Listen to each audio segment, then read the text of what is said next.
The weak shall inherit nothing but dust and shame. That's what Elder Moira had whispered to Ember on the day of her first shift, her wrinkled hand cold against Ember's fevered brow. Accept your place, child, and the pack will protect you. But Ember would learn that acceptance was just another word for surrender, and protection was a privilege reserved for those the pack deemed worthy.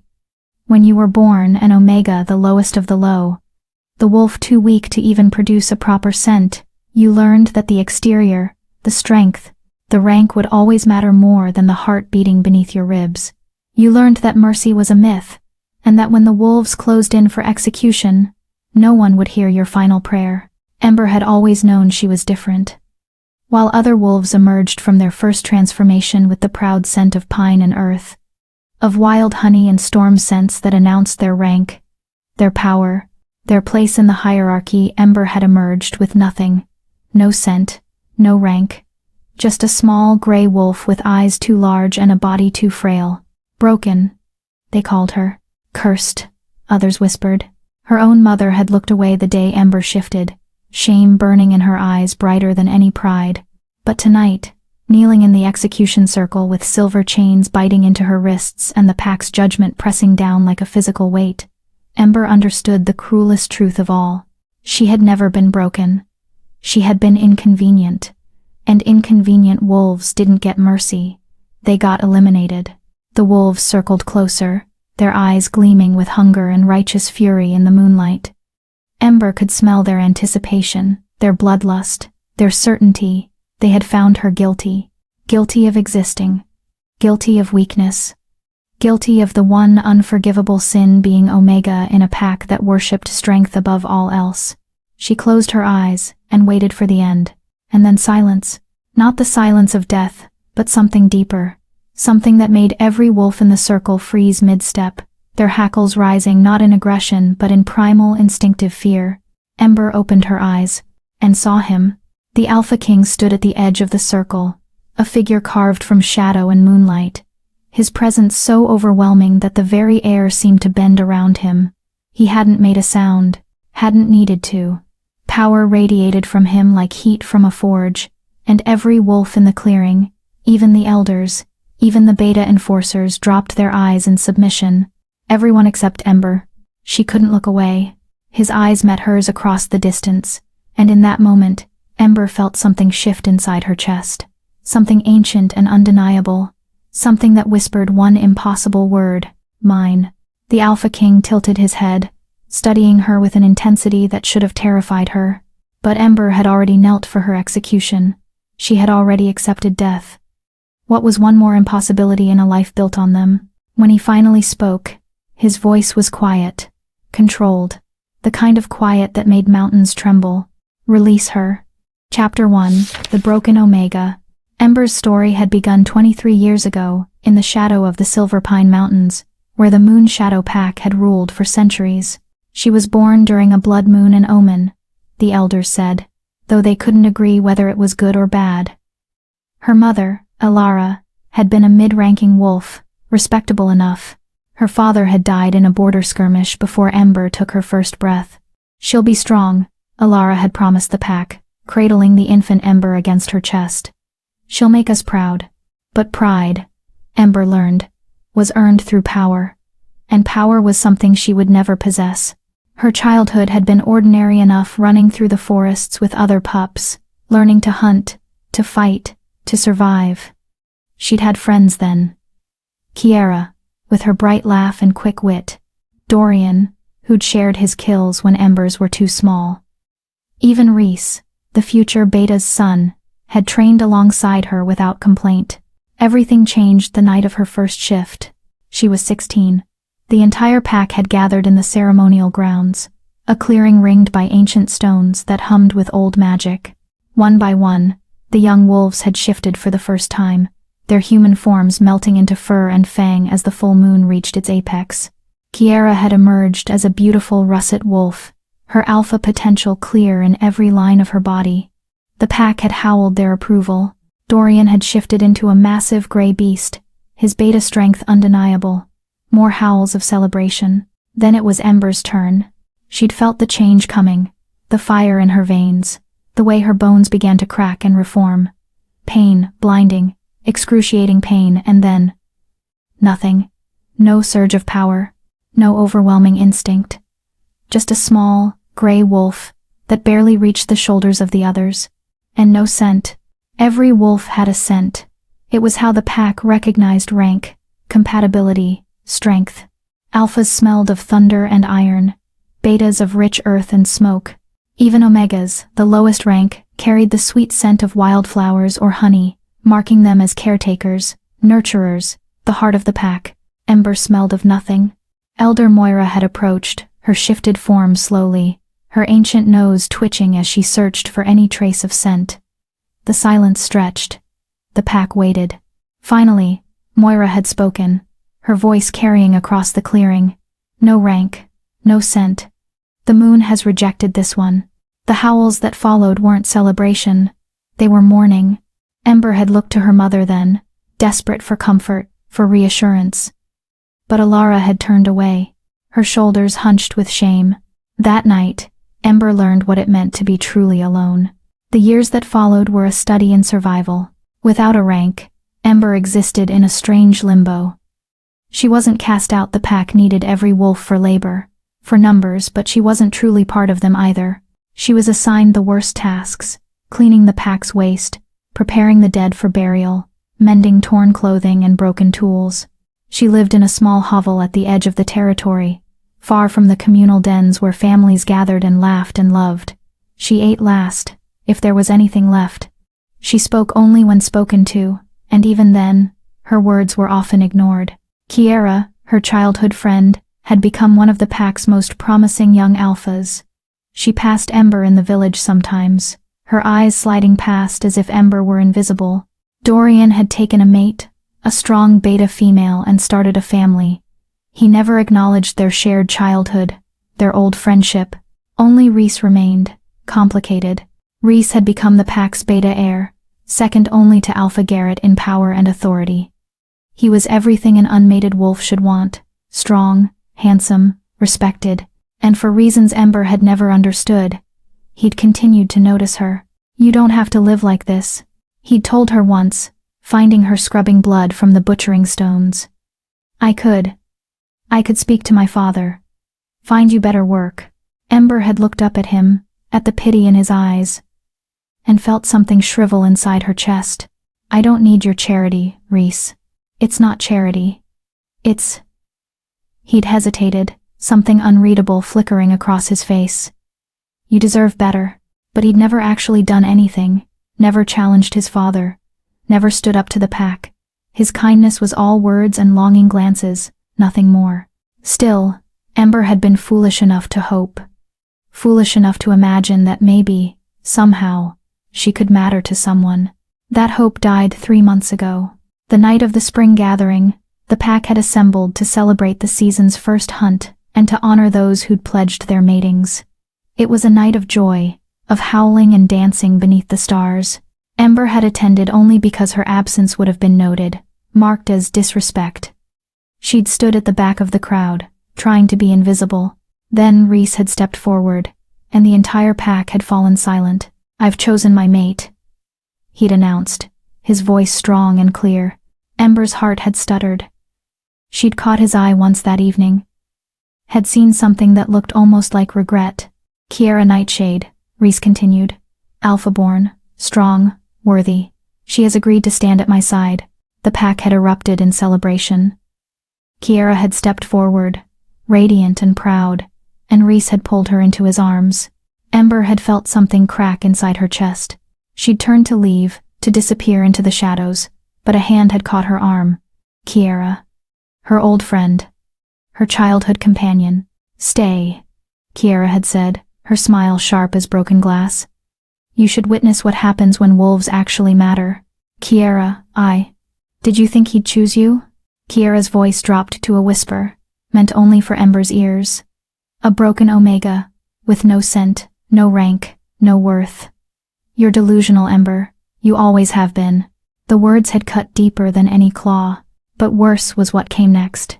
Reese had approached, his arms still around Kiera, and he'd looked at Ember with something that might have been apology, or might have been relief. You understand, don't you? He'd said quietly. I have responsibilities. The pack needs strong leadership. I can't. He gestured helplessly. I can't choose weakness. Ember had understood perfectly. She'd fled then, ignoring the laughter that followed her, the whispers of pathetic and delusional Omega. She'd run to her hovel and hadn't emerged for 3 days. That should have been the end of it. Humiliation, yes. Heartbreak, certainly. But survivable. Then the children went missing. It started with little Mira, a 5-year-old pup from one of the mid-ranking families. She'd been playing near the eastern border and simply vanished. The pack searched for days, finding nothing but her torn clothing near the river. Then 2 more children disappeared within a week. Both from families that had recently risen in rank, both taken near the territory's edges. The pack grew paranoid. Patrols doubled. Parents kept their children close, and the elders began to mutter about curses, about omens, about how the blood moon that had heralded Ember's birth had marked the pack for tragedy. It started when she came of age. Elder Moira had said during a pack meeting, Ember had been forbidden to attend, but she'd heard anyway, lurking in the shadows. The moon rejected her. Perhaps she's brought darkness upon us all. The whispers grew louder, more insistent. Then, 2 weeks ago, Kiera and Reese's mating ceremony had been interrupted. Alpha Garrett himself had stood before the gathered pack, his face grave. We've found evidence, he'd announced. Evidence that these disappearances aren't random attacks. Someone in the pack is working with the rogues beyond our borders. Someone is betraying us. The pack had erupted in fury and fear. And we believe, Garrett continued, his eyes sweeping the crowd, that we know who. His gaze had landed on Ember, the broken Omega, the one the moon rejected, the one who lives apart, who skulks in shadows, who has always been wrong. Ember had frozen, her blood turning to ice. No, she'd whispered. No, I would never. But no one had listened. They'd found proof in her hovel, a torn piece of clothing belonging to one of the missing children, tucked beneath her sleeping mat. A map with the territory's weak points marked. A silver dagger, the kind rogues favored. All planted. All lies. But truth didn't matter when the pack wanted someone to blame. They dragged her to the execution circle that very night, chained her in silver, and called for her death. And Ember, exhausted from years of rejection, from fighting to exist in a pack that didn't want her, had knelt without protest. She was ready for it to end, until the Alpha King appeared. Now, as the silver chains fell from her wrists and clattered to the ground, Ember looked up at the figure who'd commanded her release with a single word. The Alpha King Cassian Shadowborn, ruler of all packs in the Northern Territories, stood with the kind of stillness that suggested violence barely leashed. He was tall, broad-shouldered, his dark hair silver-touched at the temples despite his youth. Scars marked his exposed forearms, badges of battles won, but it was his eyes that held her. Pale gold, like winter sunlight, burning with an intensity that made her want to look away. She couldn't. Alpha Garrett stepped forward, his submission evident in every line of his body. Your Majesty, we didn't expect this as pack justice. The Omega betrayed us. She worked with rogues, helped them take our children. Proof? Cassian's voice was soft, deadly. We found evidence in her dwelling. I asked for proof, not circumstance, not convenience. Cassian's gaze never left Ember. Evidence that she, specifically, committed these crimes. Garrett faltered. The items we found could have been planted by anyone with access to her dwelling. Cassian tilted his head slightly. Tell me, Alpha Garrett, does this Omega have the ability to challenge your guards? To overpower your patrols? To coordinate with rogues, who would sooner kill a lone wolf than work with one? Silence. She's weak. Elder Moira spoke up, her voice quavering. Perhaps that's why they used her. She was easy to manipulate. Then she's a victim, not a perpetrator. Cassian finally looked away from Ember, his gaze sweeping across the assembled pack. You were about to execute one of your own based on planted evidence and fear. Is this how the Moon Shadow Pack dispenses justice? No one answered. Cassian stepped into the circle, and Ember felt her breath catch as he approached. He moved like a predator, all controlled power and lethal grace. When he stopped in front of her, so close she could feel the heat radiating from his body, she had to crane her neck to meet his eyes. "Stand," he said quietly. Ember's legs trembled as she obeyed, her body weak from days without food and the silver's burn. She swayed slightly, and his hand shot out, steadying her with a grip that was surprisingly gentle. The moment his skin touched hers, Ember felt it again, that shift, that pull, that impossible recognition. Mate. The word blazed through her mind like wildfire, and she saw Cassian's eyes widen fractionally. He'd felt it too, but that was impossible. Alpha Kings didn't mate with broken Omegas. The universe didn't work that way. Cassian released her slowly, his expression unreadable. Then he turned back to Garrett. "This Omega is under my protection now. Any who touch her answer to me." His voice carried across the clearing, a promise and a threat. "I'll investigate these disappearances myself, and if I find that this pack has participated in a false accusation to cover the real culprit." He didn't finish the sentence. He didn't need to. Garrett bowed deeply, fear stark in his eyes. "Of course, Your Majesty. Whatever you require." Cassian looked at Ember one more time, something complex flickering in those golden eyes. "Come. You're leaving this place." Ember wanted to argue, to ask why, to demand answers, but her voice had abandoned her, so she simply nodded and followed the Alpha King into the darkness, away from the pack that had condemned her, toward an uncertain future that terrified her more than death ever had.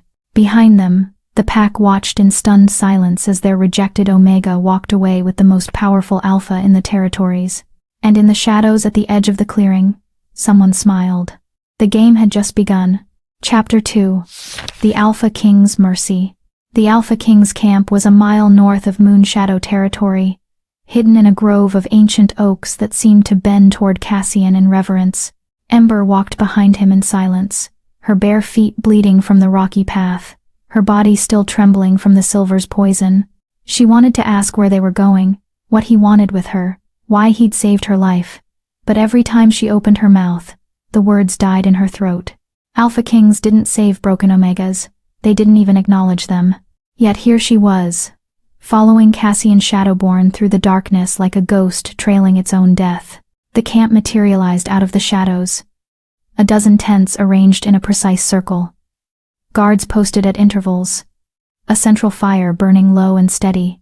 Wolves moved through the space with military efficiency, each one radiating the kind of power that made Ember's wolf whimper and curl into itself. These were the King's Guard. Elite warriors chosen from every pack in the Northern Territories. Alphas and betas so strong they could tear through rogues like paper. And Ember, who could barely hold her shifted form for more than an hour, was standing among them. One of the guards, a massive beta, with a scar running down his jaw, approached Cassian immediately. "Your Majesty, we heard the commotion. Should we?" His eyes landed on Ember, and something like confusion flickered across his face. "Who is this?" "A guest," Cassian said simply. "Thorn, prepare the medical tent. She's been poisoned with silver." Thorn's eyebrows rose fractionally, but he bowed. "At once, Your Majesty." As the beta strode away, Cassian turned to Ember. In the firelight, his features were even more striking. Sharp cheekbones, a strong jaw, lips pressed into a firm line. But it was still his eyes that captured her. Those burning gold eyes that seemed to see straight through her skin to the broken parts underneath. "You're safe here," he said quietly. "No one will harm you." Ember finally found her voice, though it came out hoarse and raw. "Why? Why what? Why save me? Why bring me here? Why?" She gestured helplessly at the camp, at herself, at the impossibility of this entire situation. "I'm nothing. No rank, no scent, no worth. You're the Alpha King. This doesn't make sense." Cassian studied her for a long moment, his expression unreadable. Then he said, "When I arrived at that clearing and saw you kneeling in that circle, do you know what I felt?" Ember shook her head. "Rage." The word was soft, but it carried the weight of thunder. "Not at you. At them. At a pack so corrupted by hierarchy that they would execute one of their own without proper evidence. Without trial, without mercy. He took a step closer, and Ember's breath caught. You asked why I saved you. The better question is, why did no one else? The words hit her like a physical blow. All those years of isolation, of degradation, of being treated as less than nothing, and this stranger, this king, was the first person to ask why. Ember felt something hot and painful rise in her throat. She forced it down. The medical tent is ready, Your Majesty. Thorn called from across the camp. Cassian nodded, then looked back at Ember. Go. Let them treat your wounds. We'll talk more in the morning. I don't understand what's happening, Ember whispered. Neither do I, Cassian admitted, and for just a moment, she saw something vulnerable flicker across his face. But we'll figure it out together. He turned and walked toward the largest tent, leaving Ember standing by the fire, more confused than ever. The medical tent smelled of herbs and clean linen scents so foreign to Ember that she almost bolted. A young woman with kind eyes and the bearing of a high-ranking beta gestured to a cot. Sit, please. I'm Lyra, the king's healer. Her voice was gentle, professional. I need to treat the silver burns on your wrists. Ember sat stiffly, holding out her arms.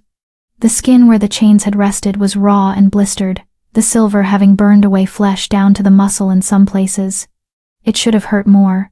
Maybe she was just too numb to feel it anymore.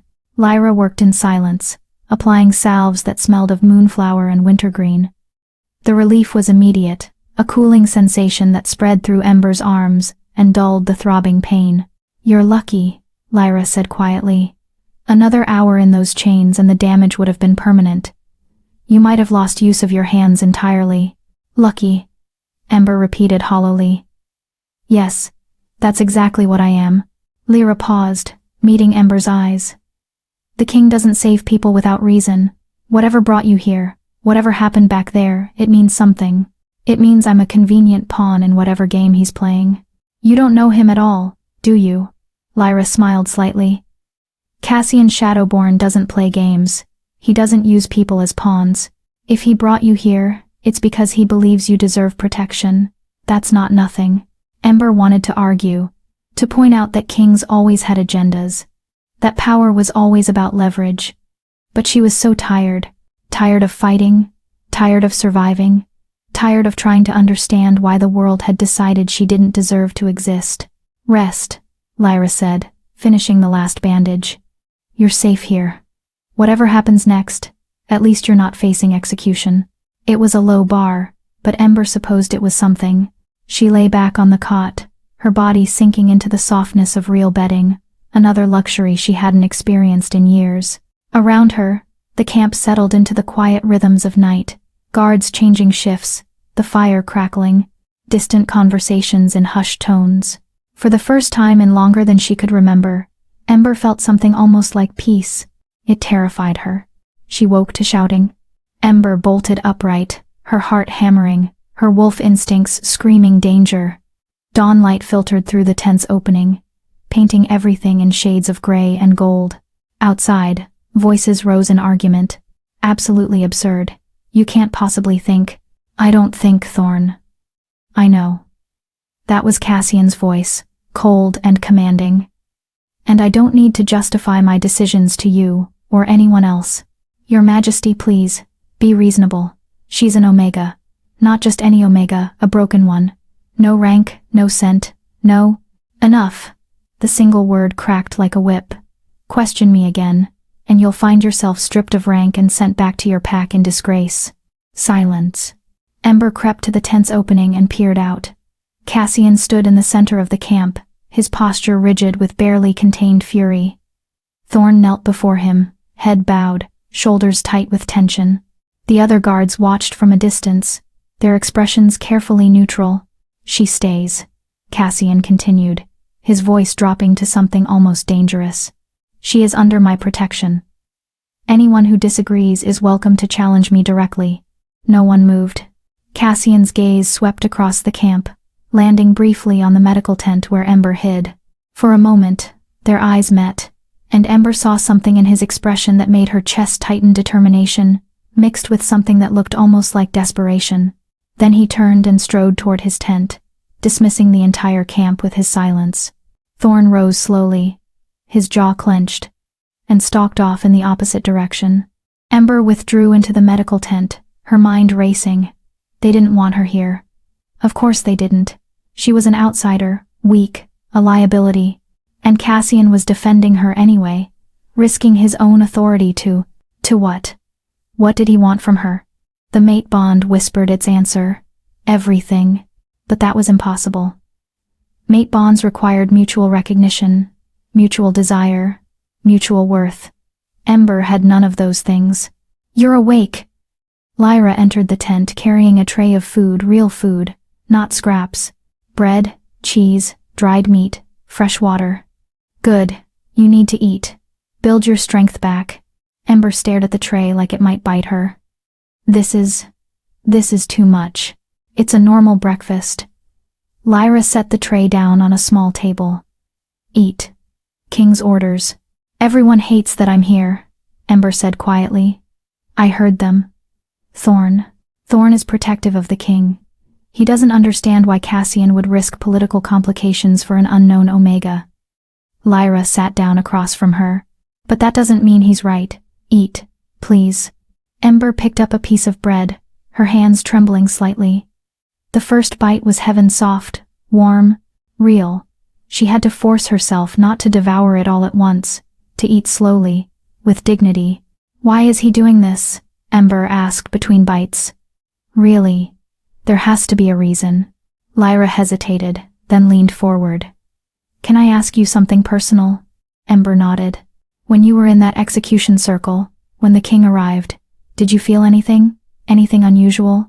The mate bond flared in Ember's chest, warm and insistent. She looked away. I don't know what you mean. I think you do. Lyra's voice was gentle. I've served Cassian for 5 years. I've never seen him act like this. Never seen him so unsettled. And the way he looks at you, he pities me, Ember interrupted. That's all. Cassian Shadowborn doesn't do pity. Before Ember could respond, the tent flap opened, and Cassian himself entered. Lyra immediately bowed and excused herself, leaving Ember alone with the Alpha King in the small, suddenly claustrophobic space. Cassian looked tired, she realized. Shadows darkened the skin beneath his eyes, and tension lined his shoulders. We need to talk, he said. Ember set down her food, her appetite vanishing. About? About what you felt in that clearing, about what I felt. He crossed his arms, leaning against the tent's center post. Don't lie to me. I can hear your heartbeat. I know you felt it too. The mate bond. Ember's hands clenched in her lap. It's not real. Excuse me? It's not real, she repeated, her voice stronger now. Mate bonds don't work like that. They require compatibility, balance, mutual strength. I have nothing to offer you. No rank, no power, no political advantage. It's some kind of mistake. A cosmic joke. Cassian moved closer, crouching down so they were eye level. Do you know how many potential mates I've met in my 30 years? Hundreds. Alphas from every pack, carefully selected for political advantage and genetic strength. I felt nothing for any of them. His golden eyes burned into hers. Then I walk into a clearing and see a broken, bleeding Omega about to be executed, and the bond hits me like lightning. Tell me what mistake could the universe possibly make that profound? Ember's breath caught. You can't want this. You can't want me. I don't know what I want yet, Cassian admitted. But I know what I felt. And I know that letting them kill you would have torn something essential out of my chest. He reached out slowly, giving her time to pull away, and brushed a strand of hair from her face. The touch sent electricity racing across her skin. You're my mate, Ember. However impossible, however inconvenient, you're mine. And I protect what's mine. Tears burned behind Ember's eyes. She'd spent so long being worthless, being nothing, that having someone claim her, someone like him, felt like a trap. A beautiful, terrible trap. I don't know how to be anyone's mate, she whispered. I don't even know how to be a wolf anymore. Then we'll figure it out together. Cassian stood, offering her his hand, starting with finding out who really took those children and framed you for it. Because someone in that pack wanted you dead, Ember. And I intend to find out why. Ember stared at his outstretched hand, scarred, strong, steady. A hand that could crush her skull or cradle her face with equal ease. A hand that had saved her life.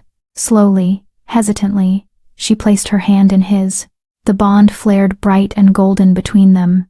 And for the first time in her life, Ember felt like she might actually be worth something, even if she didn't understand why.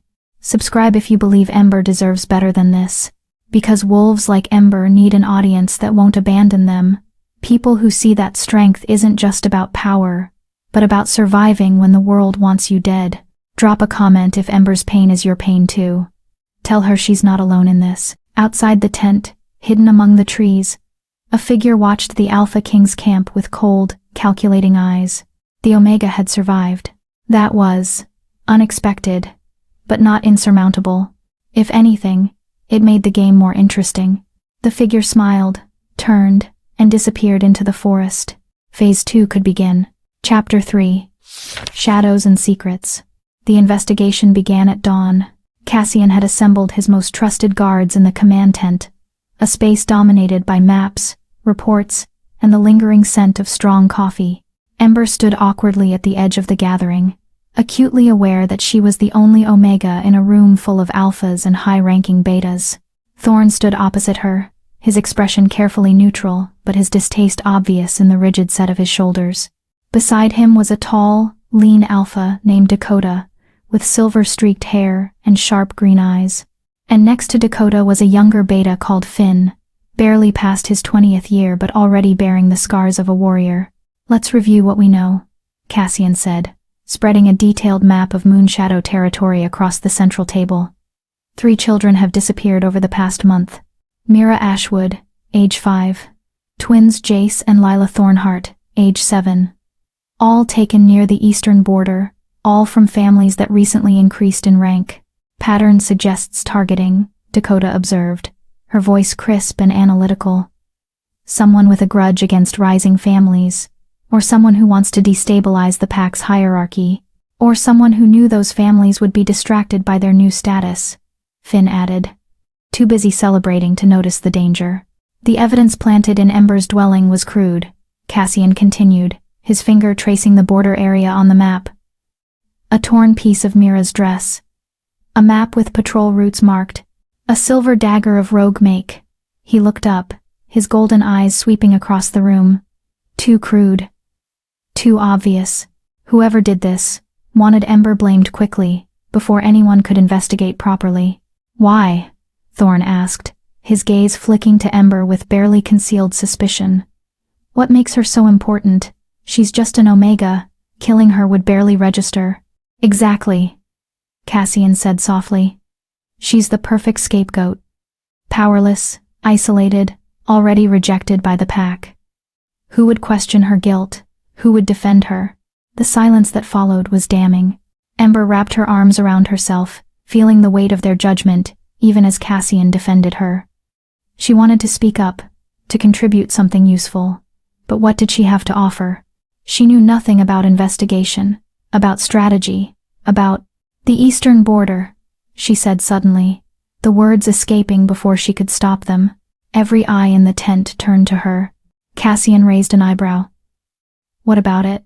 Ember swallowed hard, forcing herself to continue despite the attention. The eastern border. It's where I was assigned to work. Before, I spent months clearing deadfall, maintaining the boundary markers, checking the old silver traps. Why does that matter? Thorn demanded. Because I saw things. Ember stepped closer to the map, her finger hovering over a section of dense forest. Here, there's a cave system that the pack doesn't use anymore. Too unstable, the elders said. But about 2 months ago, I noticed fresh tracks leading into it. Wolf tracks, but strange heavier than they should be, like someone was carrying weight. Cassian leaned forward, his interest sharp and focused. You reported this? Ember laughed bitterly. To who? I was the broken Omega. No one listened to anything I said. I tried to tell one of the border patrols, but they... She stopped, the memory burning. They told me to stop making up stories for attention and get back to work. Dakota exchanged a glance with Cassian. Those caves would be perfect for hiding captives, deep enough that sound wouldn't carry, isolated enough that no one would stumble across them accidentally. It's also exactly where the map found in Ember's hovel pointed to, Finn added, his young face thoughtful. If someone planted that evidence, they might have accidentally given us a real clue. Or they wanted us to find it, Thorn countered. Could be a trap. Then we spring it carefully. Cassian straightened, his command voice sliding into place like armor. Dakota, Finn, you'll scout the caves first. Don't engage. Just observe and report. Thorn, I want you to investigate the families of the missing children. Find out who had access to their routines, their schedules. And you, Your Majesty? Thorn asked. I'm going back to Moonshadow territory. Cassian's jaw tightened. Alpha Garrett and I are going to have a conversation about his pack's investigative methods, or lack thereof. I'm coming with you, Ember said before she could think better of it. The tent went silent. Cassian turned to her slowly. Ember, they tried to kill me, she interrupted, surprised by the steel in her own voice. They convicted me without trial, without evidence, without giving me a chance to defend myself. If there's going to be an investigation, if you're going to confront them, I deserve to be there.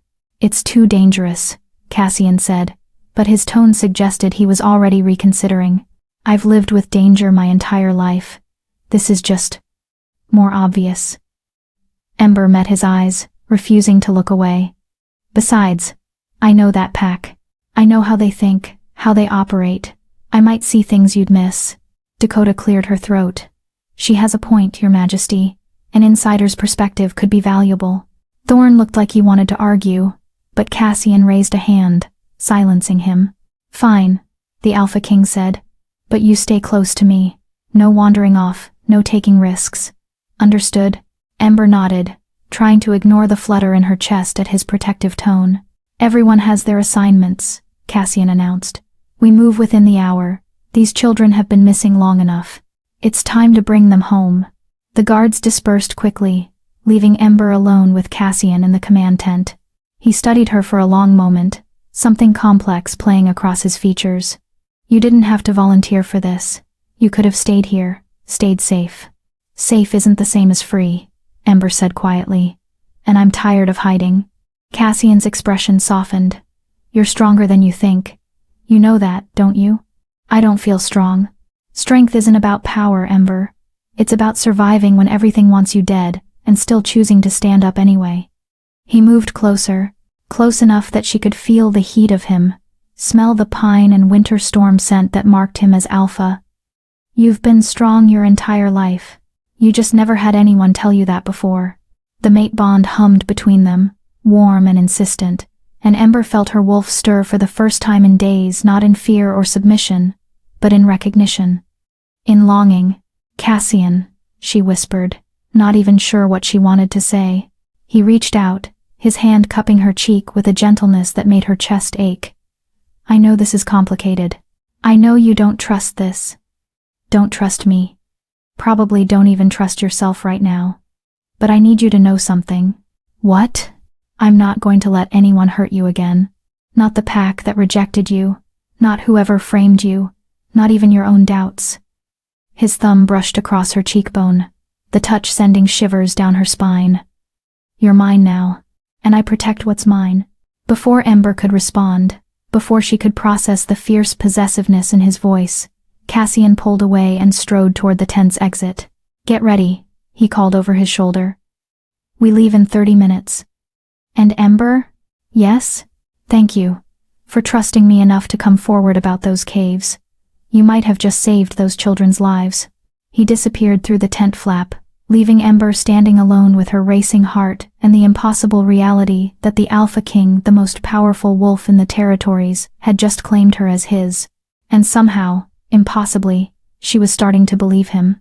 The journey back to Moonshadow territory took 2 hours on foot. Cassian moved through the forest with the fluid grace of a predator, his senses constantly scanning for threats. Ember struggled to keep pace, her weakened body protesting every step, but she refused to slow down, refused to be a burden. They reached the border, just as the sun climbed toward its apex, painting the sky in shades of crystalline blue. A patrol intercepted them immediately.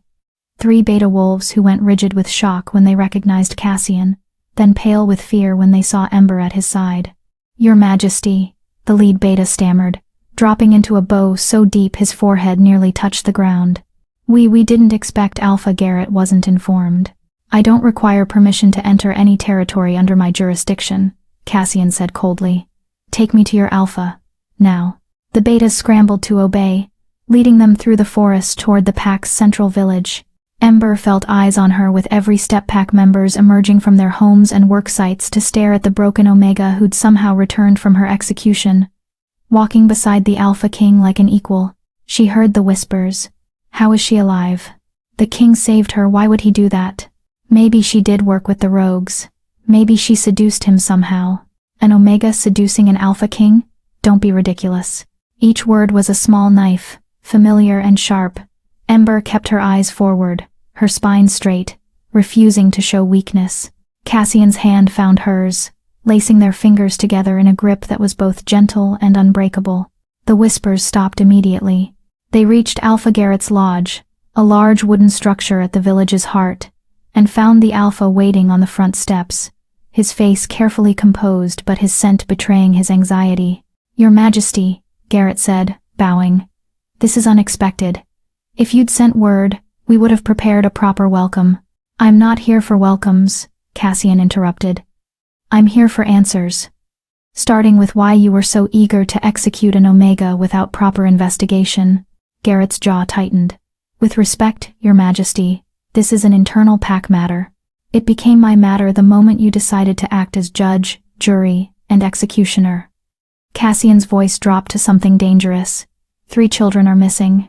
You found convenient evidence pointing to your most vulnerable member, and rather than investigating further, rather than considering other possibilities, you went straight to execution. Why? The evidence was clear. The evidence was planted, crudely, obviously. Cassian released Ember's hand and took a step toward Garrett, his dominance rolling off him in waves that made every wolf in the vicinity lower their heads in submission. "So I'll ask again, why were you so eager to blame her?" Garrett opened his mouth, closed it, then seemed to deflate slightly. The pack was frightened, angry. They needed someone to blame, someone to punish. The Omega was convenient.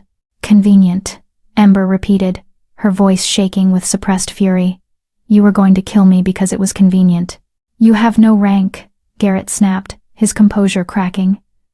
"No family to seek vengeance, no allies to cause political complications. Yes, it was convenient, and sometimes, a leader must make difficult choices for the greater good." Cassian moved so fast Ember barely saw it. One moment he was standing beside her. The next, he had Garrett pinned against the lodge wall, his hand around the Alpha's throat. "The greater good," Cassian said softly, "does not include murdering innocents to appease mob mentality. You are Alpha of this pack, Garrett. That means you're supposed to protect all your members. Not just the strong ones. Not just the convenient ones. All of them." Garrett wheezed, his face reddening. "Your Majesty, please." Cassian released him with a disgusted sound. "You're lucky I don't strip your title here and now. The only reason you're still Alpha is because this pack needs leadership while we find those children." He turned to Ember. "Show me where those caves are. It's time to end this." Ember nodded, relief and vindication warring in her chest. But as she turned to lead Cassian toward the eastern border, she caught sight of a familiar face in the crowd. Kiera, her former friend, stood near the lodge's side entrance, her expression unreadable. But there was something in her eyes, something that looked almost like guilt. Or fear. Before Ember could process it, Kiera vanished back into the lodge. "Ember?" Cassian's voice pulled her attention back. "Are you all right?" "Yes," she lied. "Let's go." But as they headed toward the border, toward the caves that might hold the answers they needed, Ember couldn't shake the feeling that they were walking straight into something far more dangerous than a simple kidnapping. Someone in this pack wanted those children gone. Someone wanted Ember dead. And something told her those two facts were intimately connected. The question was, who and why? Chapter 4. The Cave of Truths. The eastern border was a place of shadows and silence. Ancient trees twisted toward the sky, their branches so thick they blocked out most of the sunlight, leaving the forest floor in perpetual twilight. Ember had spent countless hours here over the years, alone with her thoughts and the ghosts of her failures. Now she walked beside the Alpha King, armed guards flanking them on both sides, and everything felt different. The trees seemed less oppressive, the shadows less suffocating. Or maybe she was just finally tired of being afraid. "How much further?" Cassian asked, his voice low and controlled. "Just beyond that ridge." Ember pointed to a rocky outcropping covered in moss and trailing vines. "The main entrance is hidden behind the rockfall. Most wolves don't even know it exists anymore." Dakota and Finn had already scouted ahead, their reports confirming what Ember had suspected. Fresh tracks, disturbed undergrowth, and the faint scent of young wolves, terrified young wolves lingering in the air. The children were here, or had been recently. Cassian signaled for the guards to fan out, creating a perimeter. Then he turned to Ember, his golden eyes serious. "I need you to stay here with 2 guards while we—" "No." Ember surprised herself with the firmness of her voice. "I'm coming with you. Ember, those children know me. I used to help in the pack nursery before. Before she'd been deemed too broken, too worthless even for that. Before I was reassigned. If they're scared, if they're hurt, they might respond better to a familiar face than to strange warriors." Cassian studied her for a long moment, and Ember could see the war playing out behind his eyes, the desire to protect her versus the logic of her argument. "She's right," Dakota said quietly, materializing from the shadows. "Children who've been traumatized often shut down around aggressive energy. An Omega's presence might calm them." "Fine," Cassian relented, though his jaw remained tight. "But you stay behind me, and if I tell you to run, you run. No arguments." Ember nodded, her heart hammering against her ribs. They approached the cave entrance carefully. The rockfall that concealed it looked natural, the result of some long-ago earthquake or erosion. But up close, Ember could see signs of deliberate arrangement, stones placed just so, creating an opening large enough for a wolf to slip through but small enough to escape casual notice. The scent hit her as soon as they entered. Fear, waste, sickness, and beneath it all, the cloying sweetness of sedative herbs. Someone had been keeping the children drugged. Cassian's growl was low and dangerous, a sound that promised violence to whoever had done this. He shifted partially, his eyes taking on the golden glow of his wolf, his canines lengthening. The cave tunnel descended steeply, the walls pressing close on either side. Ember's breathing quickened as the darkness deepened, but Cassian's presence ahead of her, solid, steady, protective, kept her panic at bay. They emerged into a larger cavern, and Ember's heart broke. 3 small forms huddled in the far corner, chained to the wall with silver-coated links that had burned angry welts into their small wrists and ankles. Mira, the youngest, was unconscious, her breathing shallow and ragged. The twins, Jace and Lila, were awake but glassy-eyed, their gazes unfocused from whatever drugs had been forced into them. "Gods!" Finn breathed, horror stark in his voice. Cassian moved immediately, his partial shift receding as he approached the children with careful, non-threatening movements. "It's all right, you're safe now. We're going to get you out of here." But the twins flinched away, whimpering. "Wait," Ember whispered, stepping forward. She kept her movements slow, her voice soft. "Jace, Lila, it's me, Ember. Remember? I used to tell you stories in the nursery. About the moon goddess, and the first wolves." Jace's eyes focused slightly, recognition flickering. "Ember? Yes, sweetheart, I'm here, and these wolves are here to help. They're going to take you home." "Mama?" Lila's voice was small, broken. "Want Mama? I know. We're going to take you to her very soon." Ember knelt beside them, ignoring the burning sensation as her own barely healed wrists brushed against the silver chains. "But first we need to get these off you. Can you be brave for just a little longer?"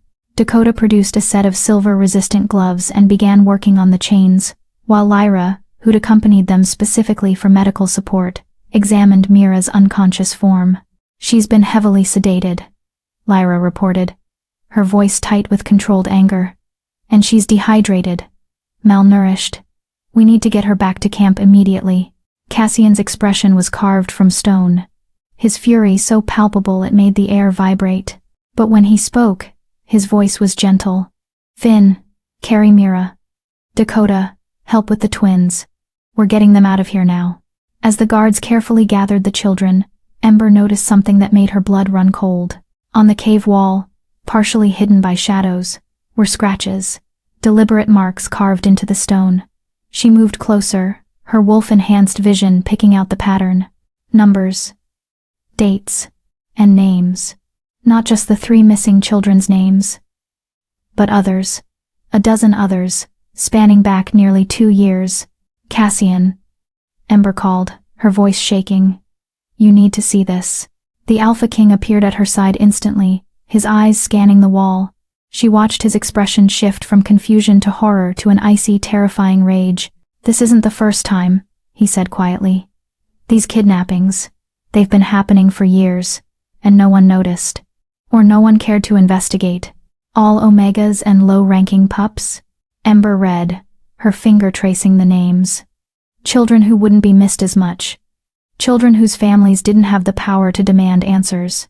Dakota's voice came from behind them, cold as winter. This is systematic, organized.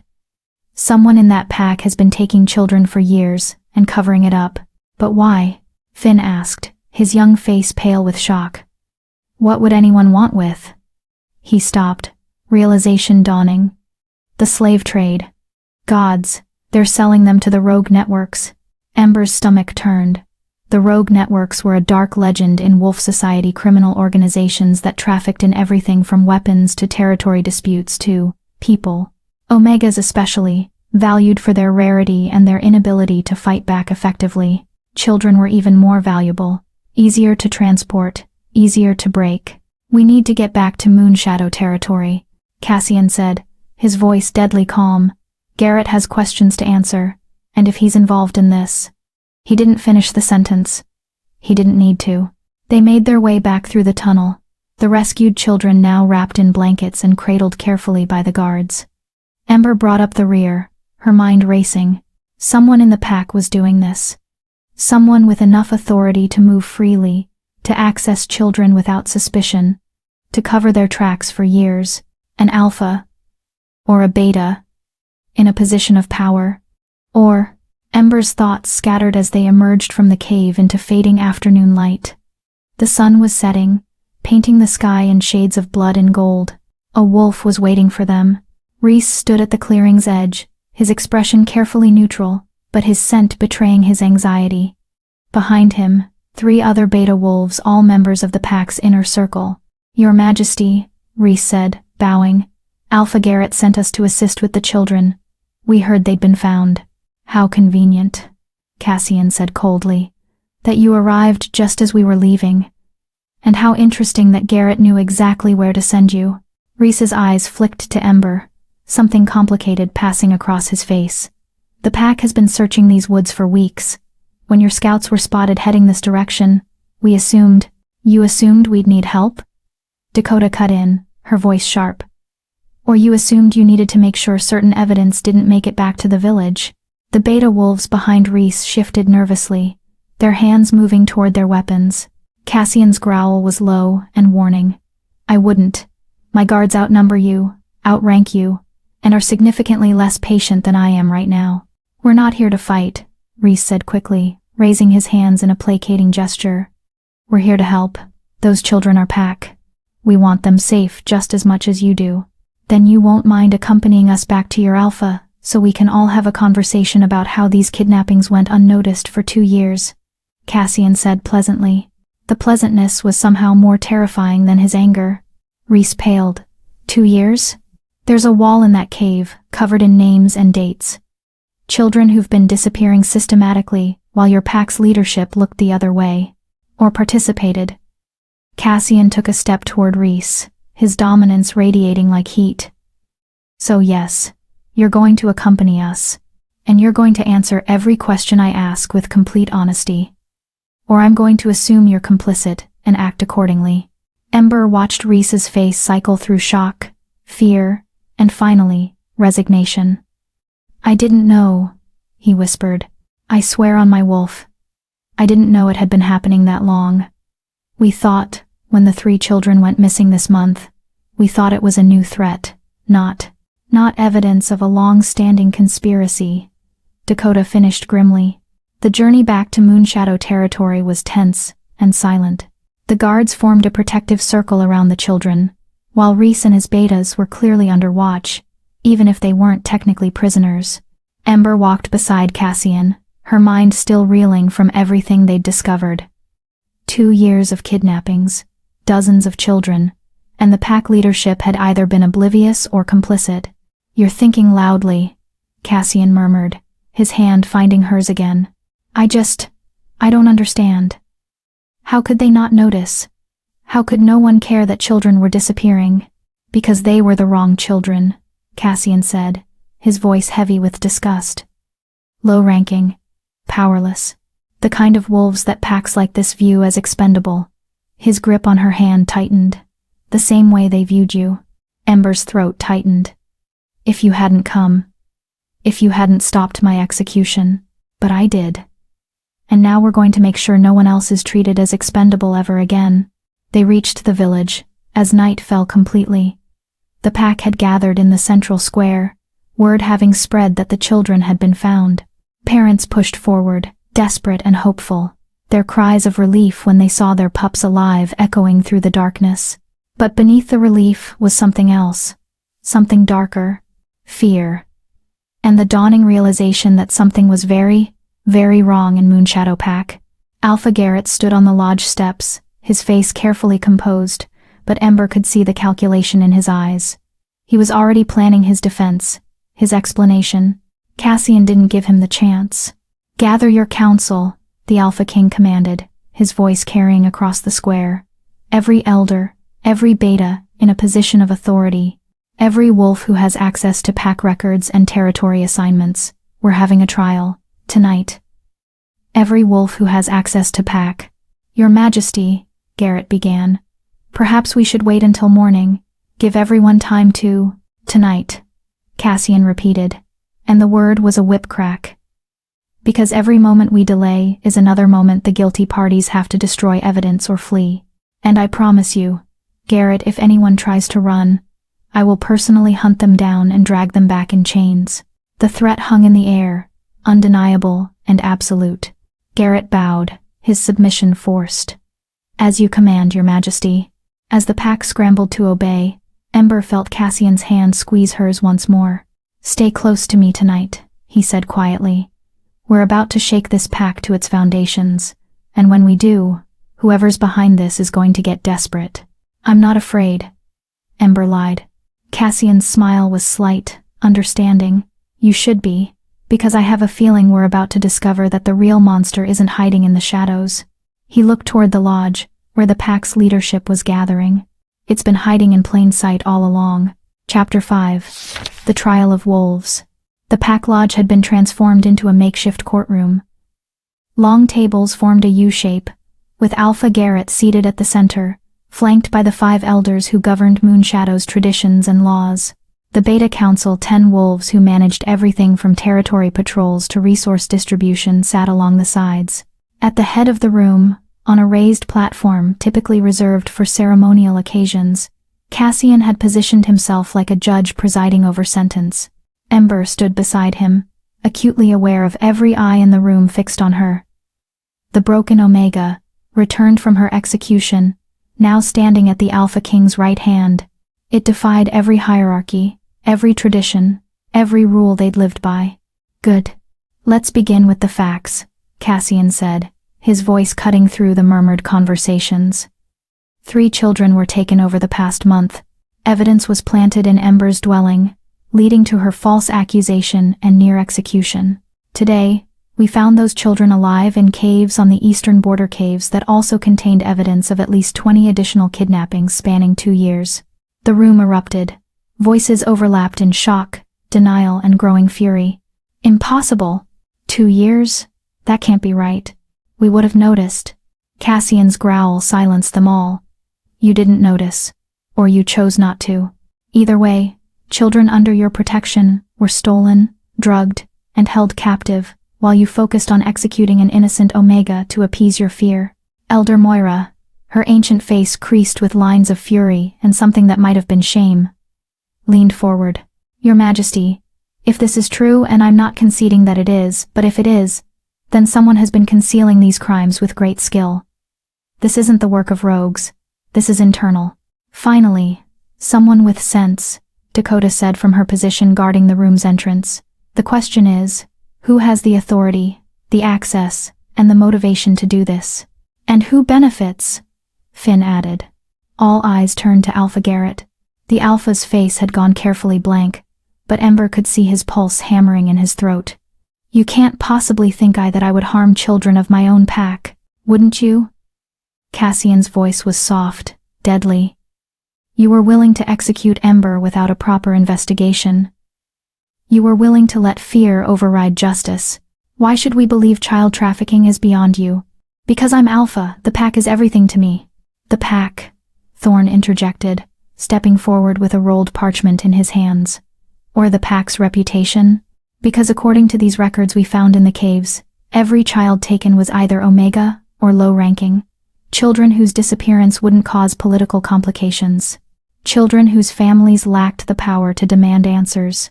He unrolled the parchment on the table, revealing names, dates, and beside each entry, a sum of money. The room went deadly silent. These are ledgers, Thorn continued. Payment records for children sold to rogue networks. 23 children over 2 years, each sold for enough gold to significantly supplement pack coffers. He looked at Garrett. Coffers that you control. I've never seen those documents before in my life, Garrett said, but his voice shook. Someone is framing me, just like they framed the Omega. Except these ledgers were found in a hidden compartment in the caves, Dakota interrupted, not planted in plain sight. And the handwriting matches the style used in official pack documents. We can verify that easily enough. Ember watched the color drain from Garrett's face. Around the room, the council members shifted uncomfortably, some looking horrified, others calculating. Elder Moira stood slowly, her aged body trembling with either fury or grief. If this is true, Garrett, if you've been selling our children— I haven't. Garrett slammed his fist on the table. Yes, I knew about some disappearances. Yes, I may have deprioritized investigations into lower-ranking families. But I never sold anyone. I never participated in trafficking. Someone else is behind this. Someone trying to destroy me. Then who? Cassian demanded.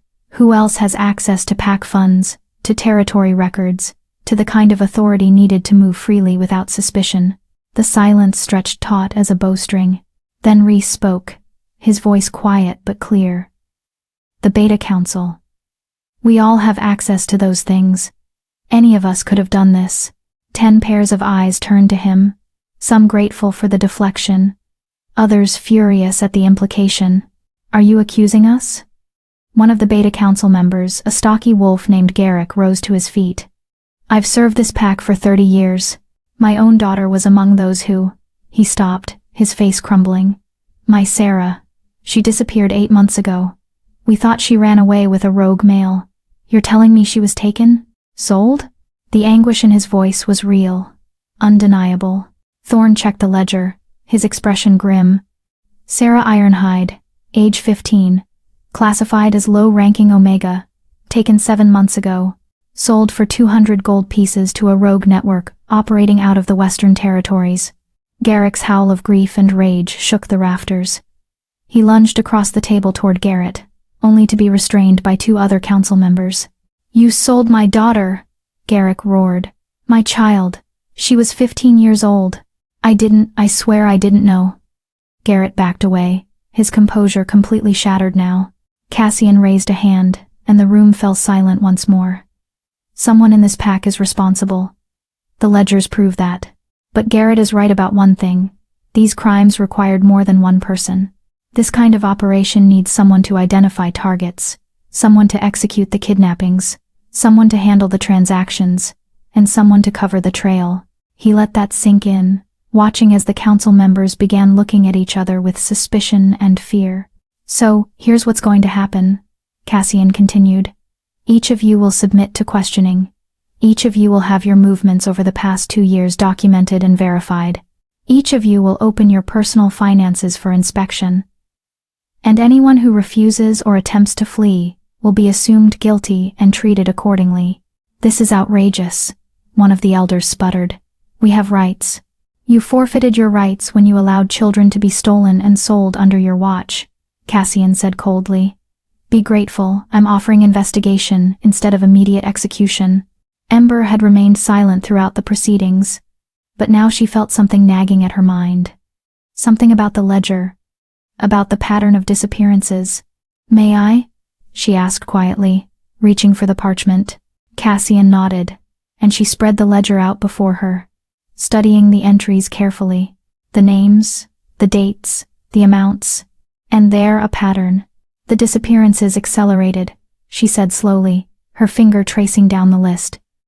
In the first year, only 4 children were taken, all at least 3 months apart. But in the past 6 months, the rate increased dramatically. 19 children in 6 months. Desperation, Dakota observed. Or increased demand. Or both, Ember continued, her mind racing. And look at the last 3 entries. Mira, Jace, and Lila all taken within 2 weeks of each other. All from families that had just been promoted to higher ranks.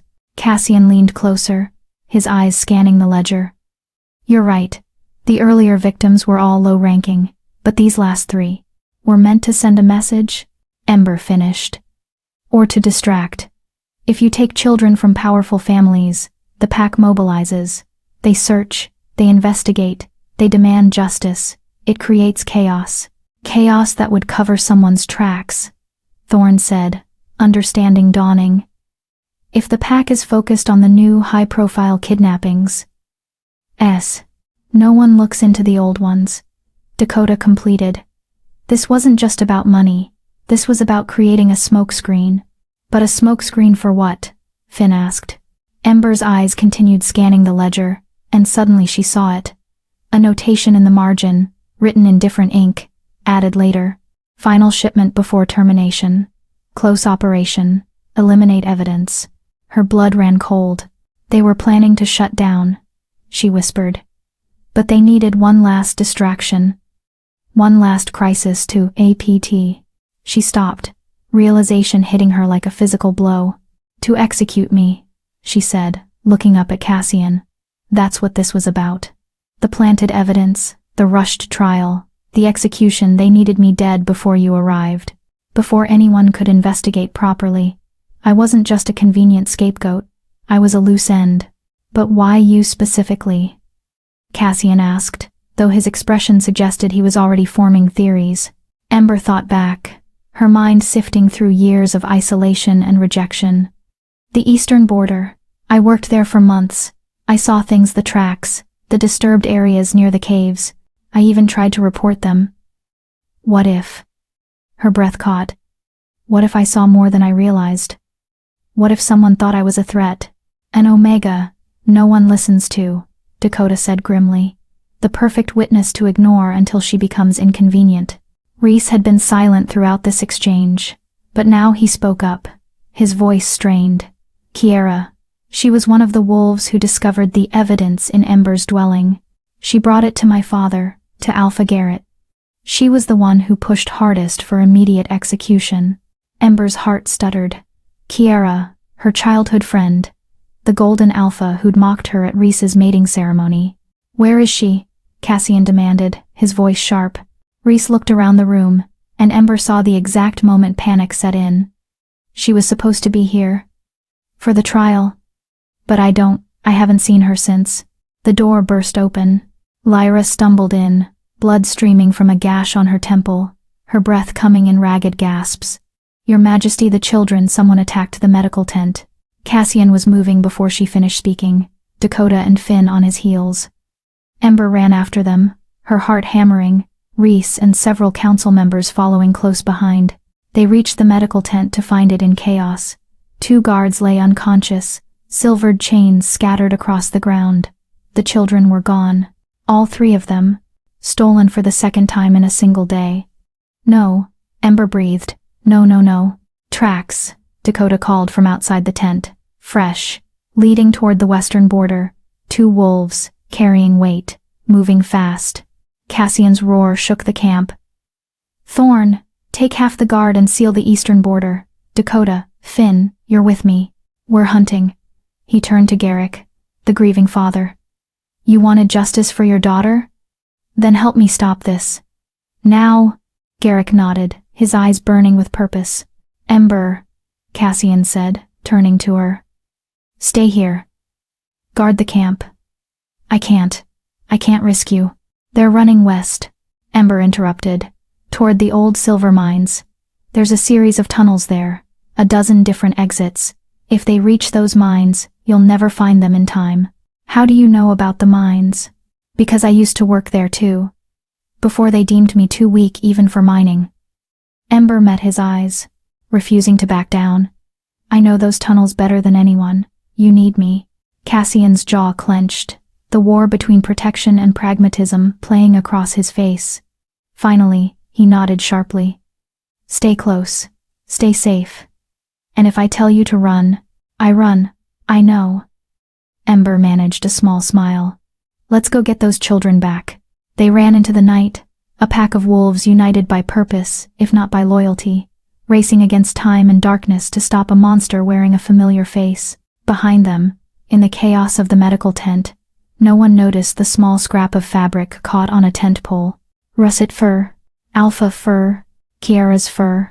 The monster wasn't just hiding in plain sight. She'd been celebrated for it. Chapter 6. The Mines of Betrayal. The western border was a wasteland of broken earth and abandoned industry. Decades ago, the silver mines had made Moonshadow Pack wealthy beyond measure, but the veins had run dry 20 years before Ember was born. Now only skeletal structures remained, rotted support beams, collapsed shafts, and a labyrinth of tunnels that stretched for miles beneath the ground. A perfect place to lose pursuers. Or to trap them. Ember led the hunting party through the darkness, her knowledge of the terrain guiding them past pitfalls and unstable ground that would have slowed anyone else. Behind her, Cassian moved like a shadow, his partially shifted form rippling with barely contained violence. Dakota and Finn flanked them, with Garrick and 3 other council members bringing up the rear wolves who'd proven their innocence through grief and rage. The main entrance is ahead, Ember whispered, pointing to a gaping hole in the hillside, its wooden supports sagging like broken ribs.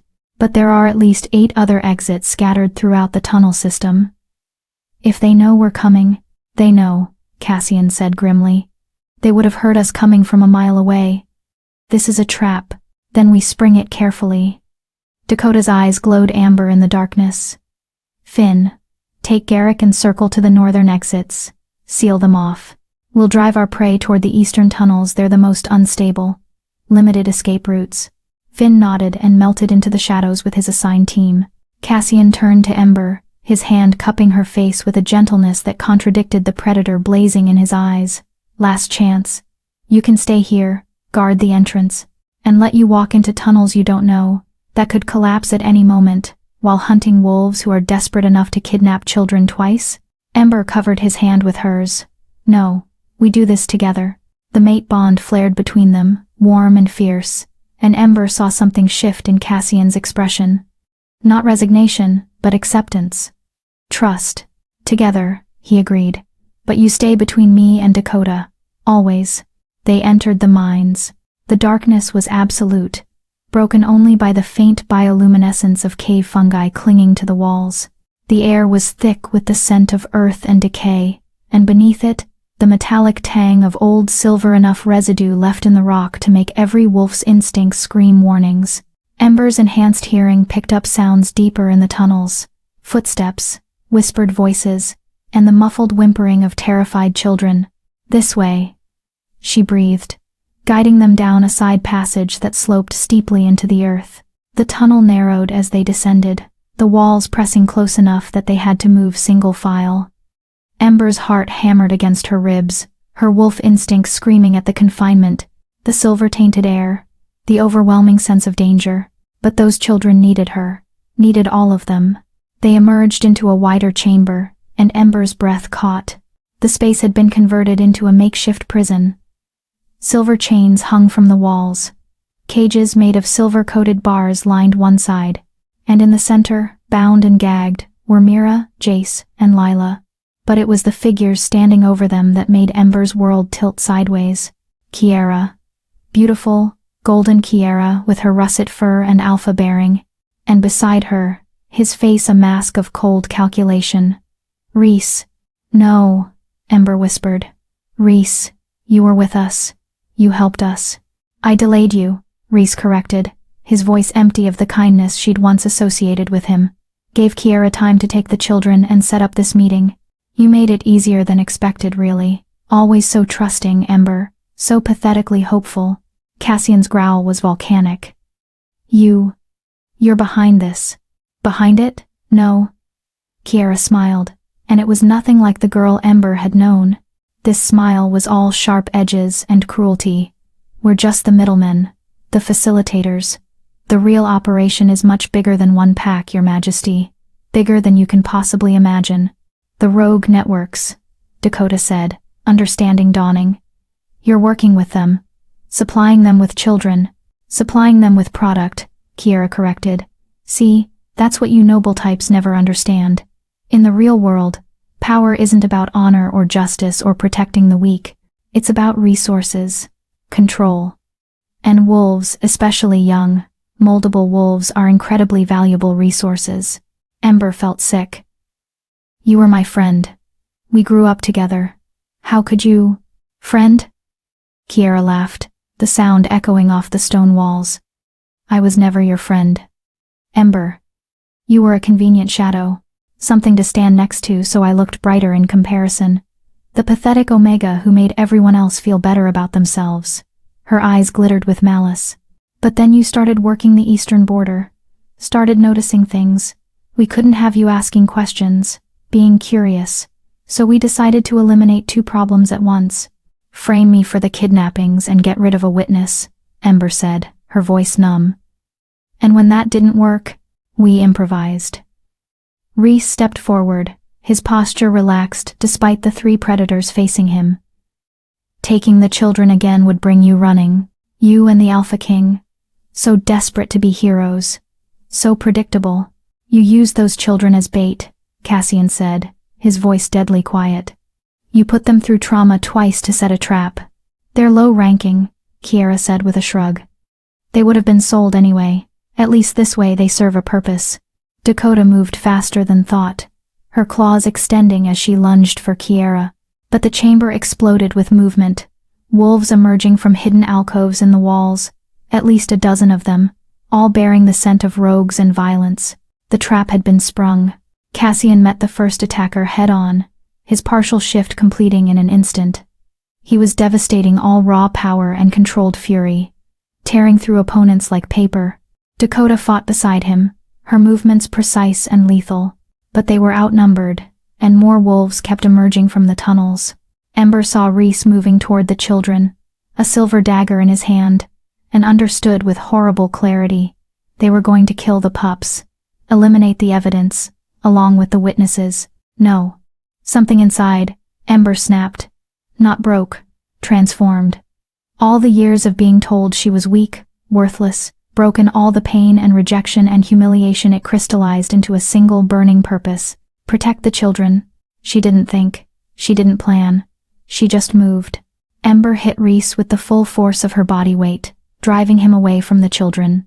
They tumbled across the stone floor, and she felt his surprise more than heard it. The broken Omega had attacked him, had dared to touch him. Ember. What are you? Rhys tried to throw her off, but desperation gave her strength she'd never known she possessed. Her teeth found his throat, not deep enough to kill, but enough to make him scream. Stay away from them, she snarled, her voice barely human. Rhys backhanded her, sending her crashing into the wall. Pain exploded across her ribs, but she forced herself up, placing her body between him and the children. You stupid Omega, Rhys hissed, blood streaming from his throat. You think this changes anything? You're still nothing, still weak, still... Cassian's roar shook the chamber. The Alpha King had seen Rhys strike Ember, and his fury was transcendent. He tore through the remaining rogues with renewed savagery, each movement a promise of violence. Kiera saw the tide turning and made her decision. She shifted fully, her wolf form magnificent and powerful, and bolted for one of the side tunnels. Coward! Garrick howled, giving chase. 2 other council members followed. The battle was ending. The rogues who weren't dead were fleeing, their confidence shattered by Cassian's overwhelming dominance. Rhys tried to follow Kiera, tried to escape. But Dakota caught him by the leg and dragged him back with ruthless efficiency. Ember stayed focused on the children. Her hands shook as she worked at their bonds, her broken ribs screaming with every movement. But she didn't stop. Couldn't stop. "It's okay," she whispered to Mira, who was finally waking from the drugs. "You're safe. I've got you." "Ember?" The little girl's voice was hoarse, terrified.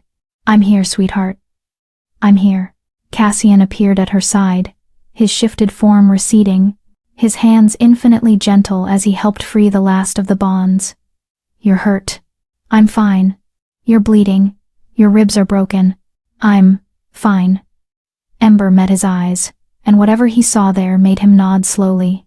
They gathered the children carefully, wrapping them in blankets Dakota had thought to bring. Garrick returned, dragging an unconscious and shifted Kiera by her scruff. The other council members carried 2 captured rogues who'd chosen survival over loyalty. "The others?" Cassian asked. "Dead or fled," Garrick said grimly. "But we have these 3. It's enough."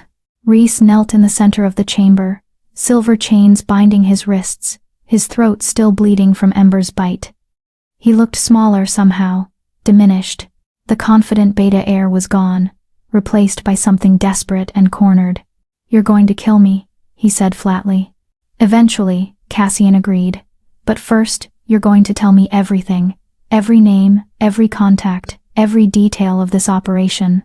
You're going to help me dismantle the entire network that's been trafficking children across the Northern Territories. And if I refuse?" Cassian smiled, and it was the most terrifying expression Ember had ever seen. "Then I'll let Garrick have you. He's been very patient, waiting to meet the wolves who sold his daughter.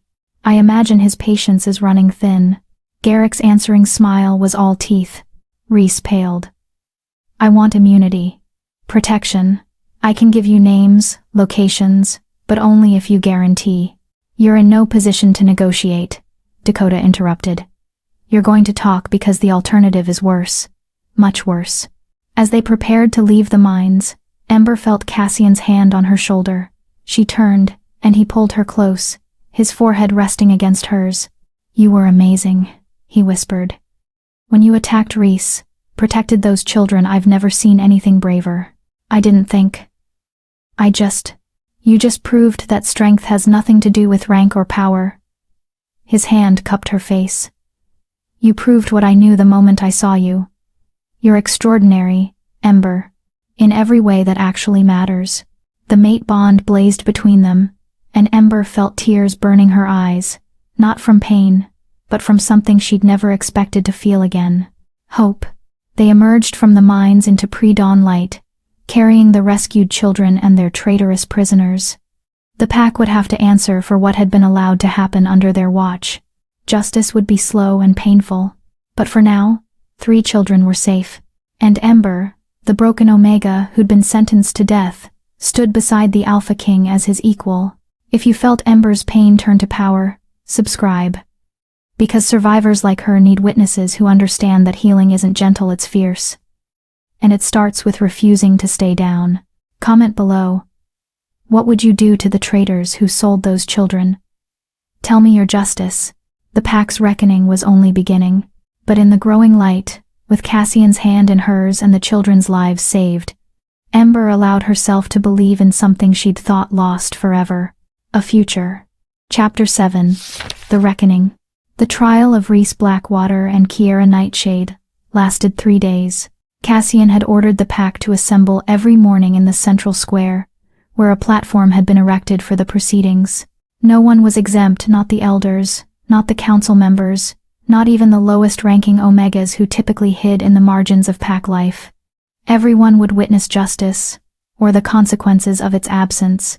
Ember stood beside Cassian throughout it all, her presence a silent statement that even the Alpha King couldn't make alone. The broken could be made whole.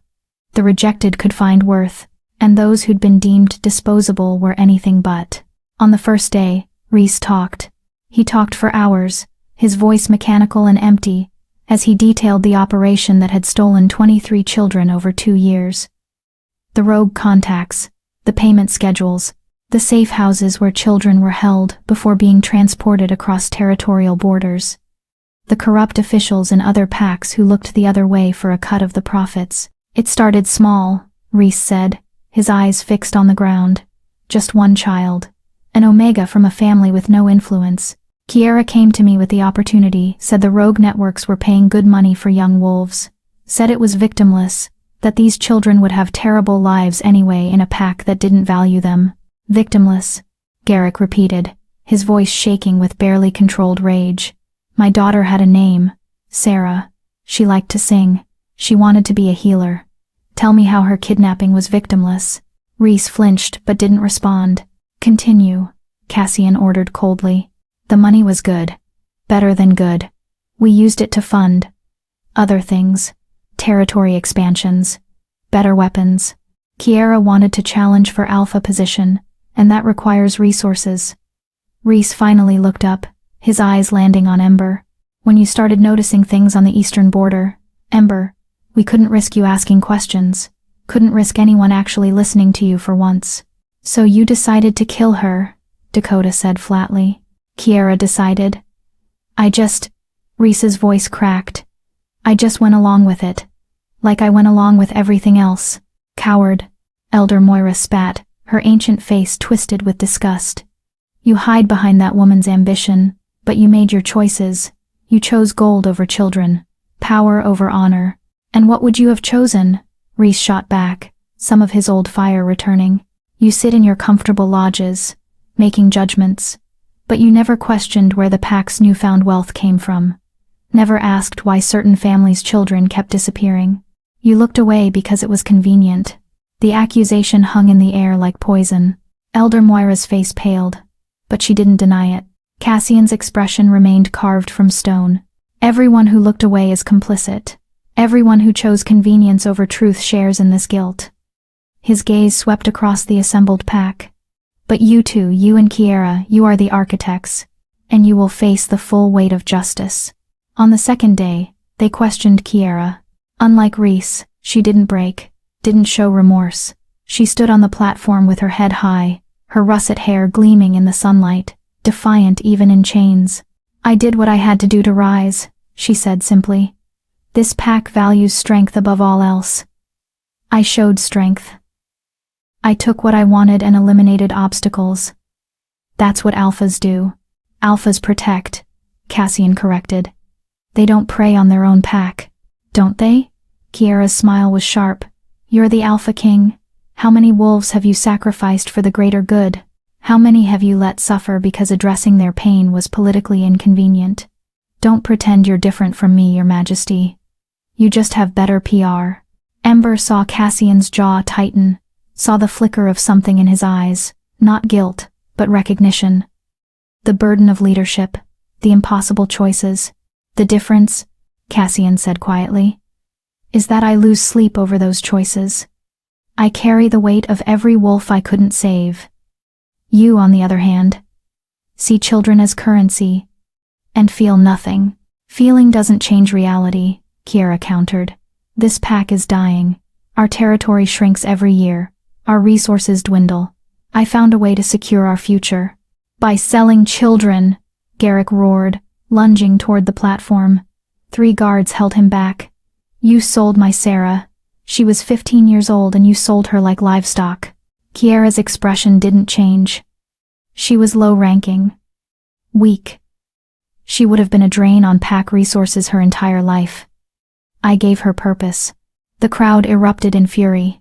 Wolves howled, shouted, demanded blood. Ember watched families who'd lost children push forward, their grief transforming into rage, and for a moment she thought they might tear Kiera apart right there on the platform. Cassian raised his hand, and his dominance rolled out like a tidal wave, forcing every wolf to their knees in submission. There will be justice, he said, his voice carrying across the square. But it will be civilized. It will be lawful. We are not rogues. We are not monsters, no matter how much they tried to make us into them. Slowly, the crowd settled, though the rage remained a palpable, burning thing. Kiera Nightshade, Cassian continued.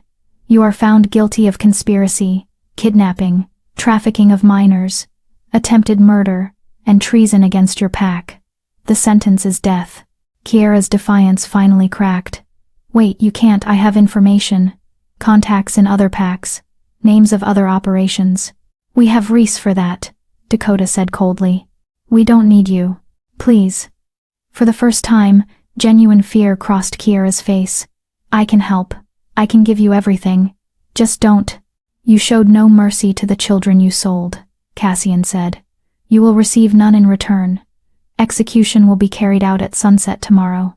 Guards dragged Kiera away, her screams echoing across the square as the reality of her fate finally penetrated her armor of arrogance. Ember should have felt satisfaction, justice, victory. Instead, she felt empty. On the third day, the pack decided Reese's fate. Because he'd cooperated, because he'd provided information that would help dismantle the larger network, Cassian offered the pack a choice: death or permanent exile with a tracking collar, forced to live as a lone wolf for the rest of his life.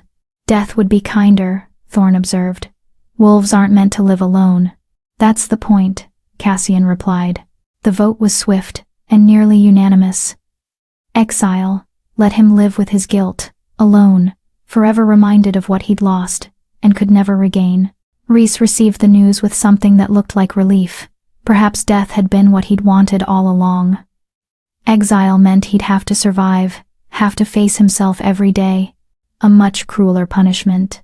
Before he was taken away, Reese looked at Ember one last time. I'm sorry, he said quietly. For what it's worth. I'm sorry I didn't defend you when I had the chance. Sorry I chose ambition over what was right. Ember met his eyes, searching for manipulation, for another lie. But she saw only exhaustion and genuine regret. I don't forgive you, she said simply. But I hope you learn to forgive yourself. Because that's a punishment that will last longer than any exile.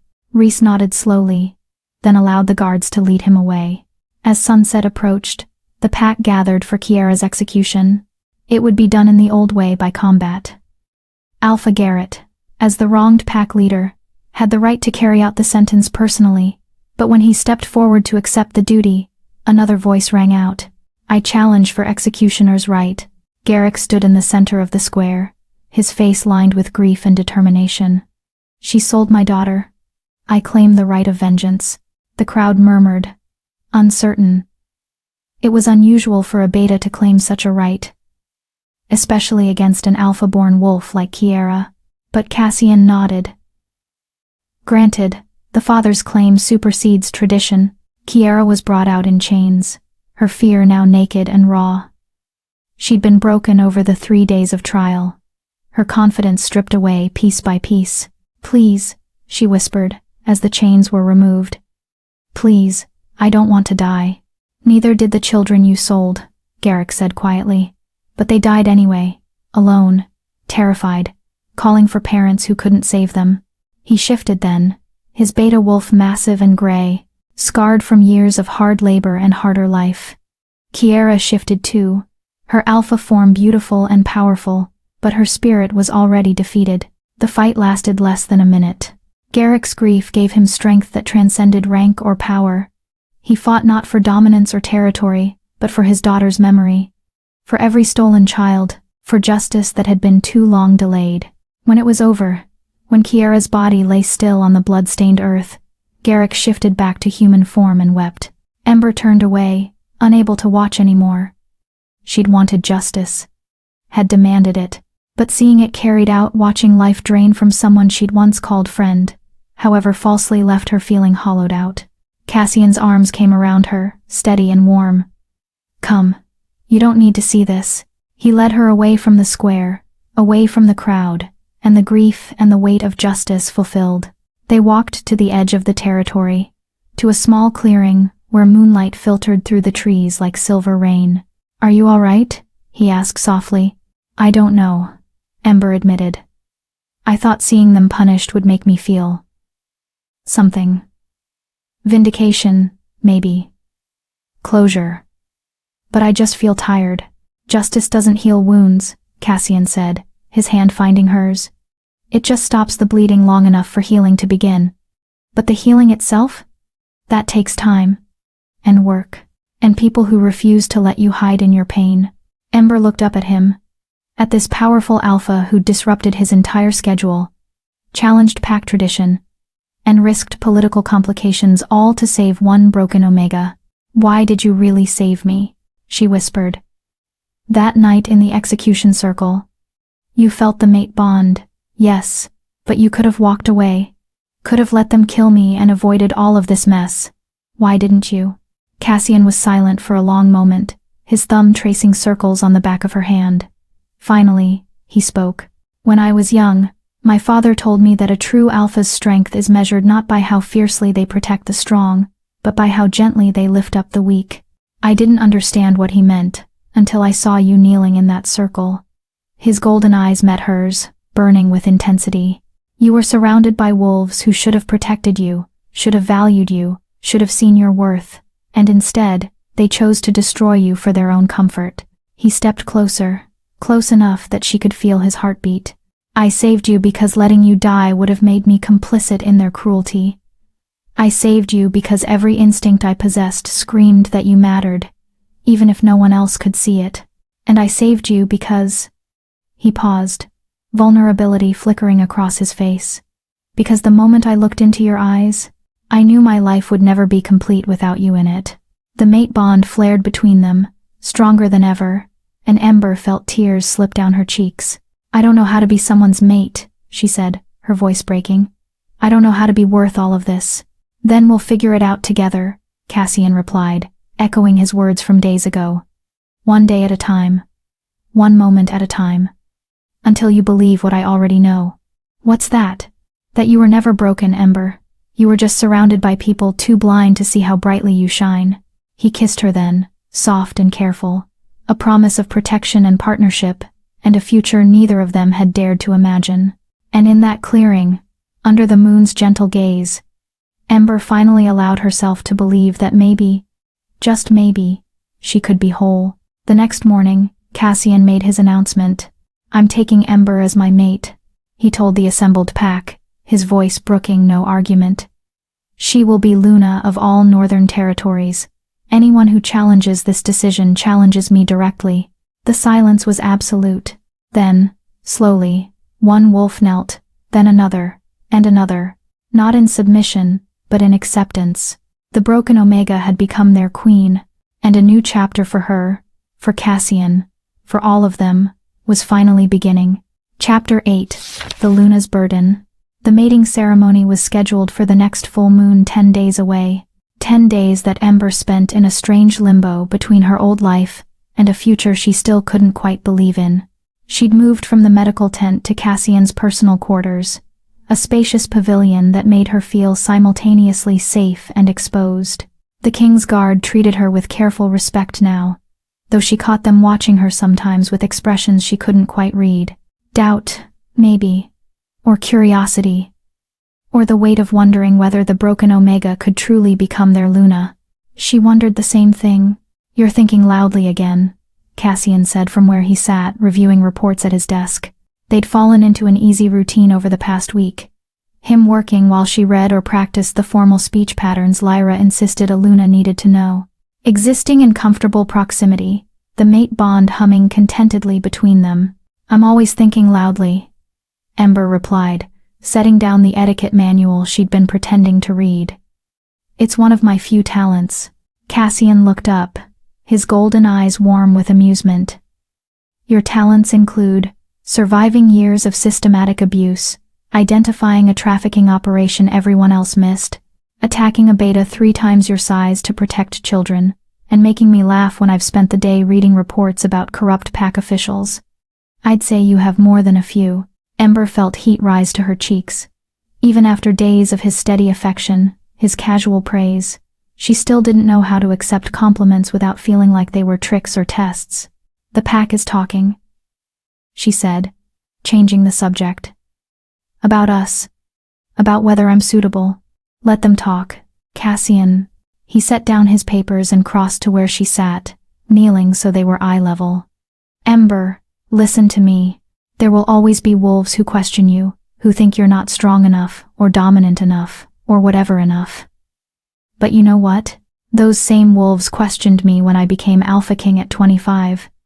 Said I was too young, too idealistic, too unwilling to make the hard choices. What changed their minds?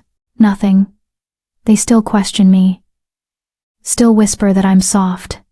That I care too much about weak wolves and not enough about traditional power.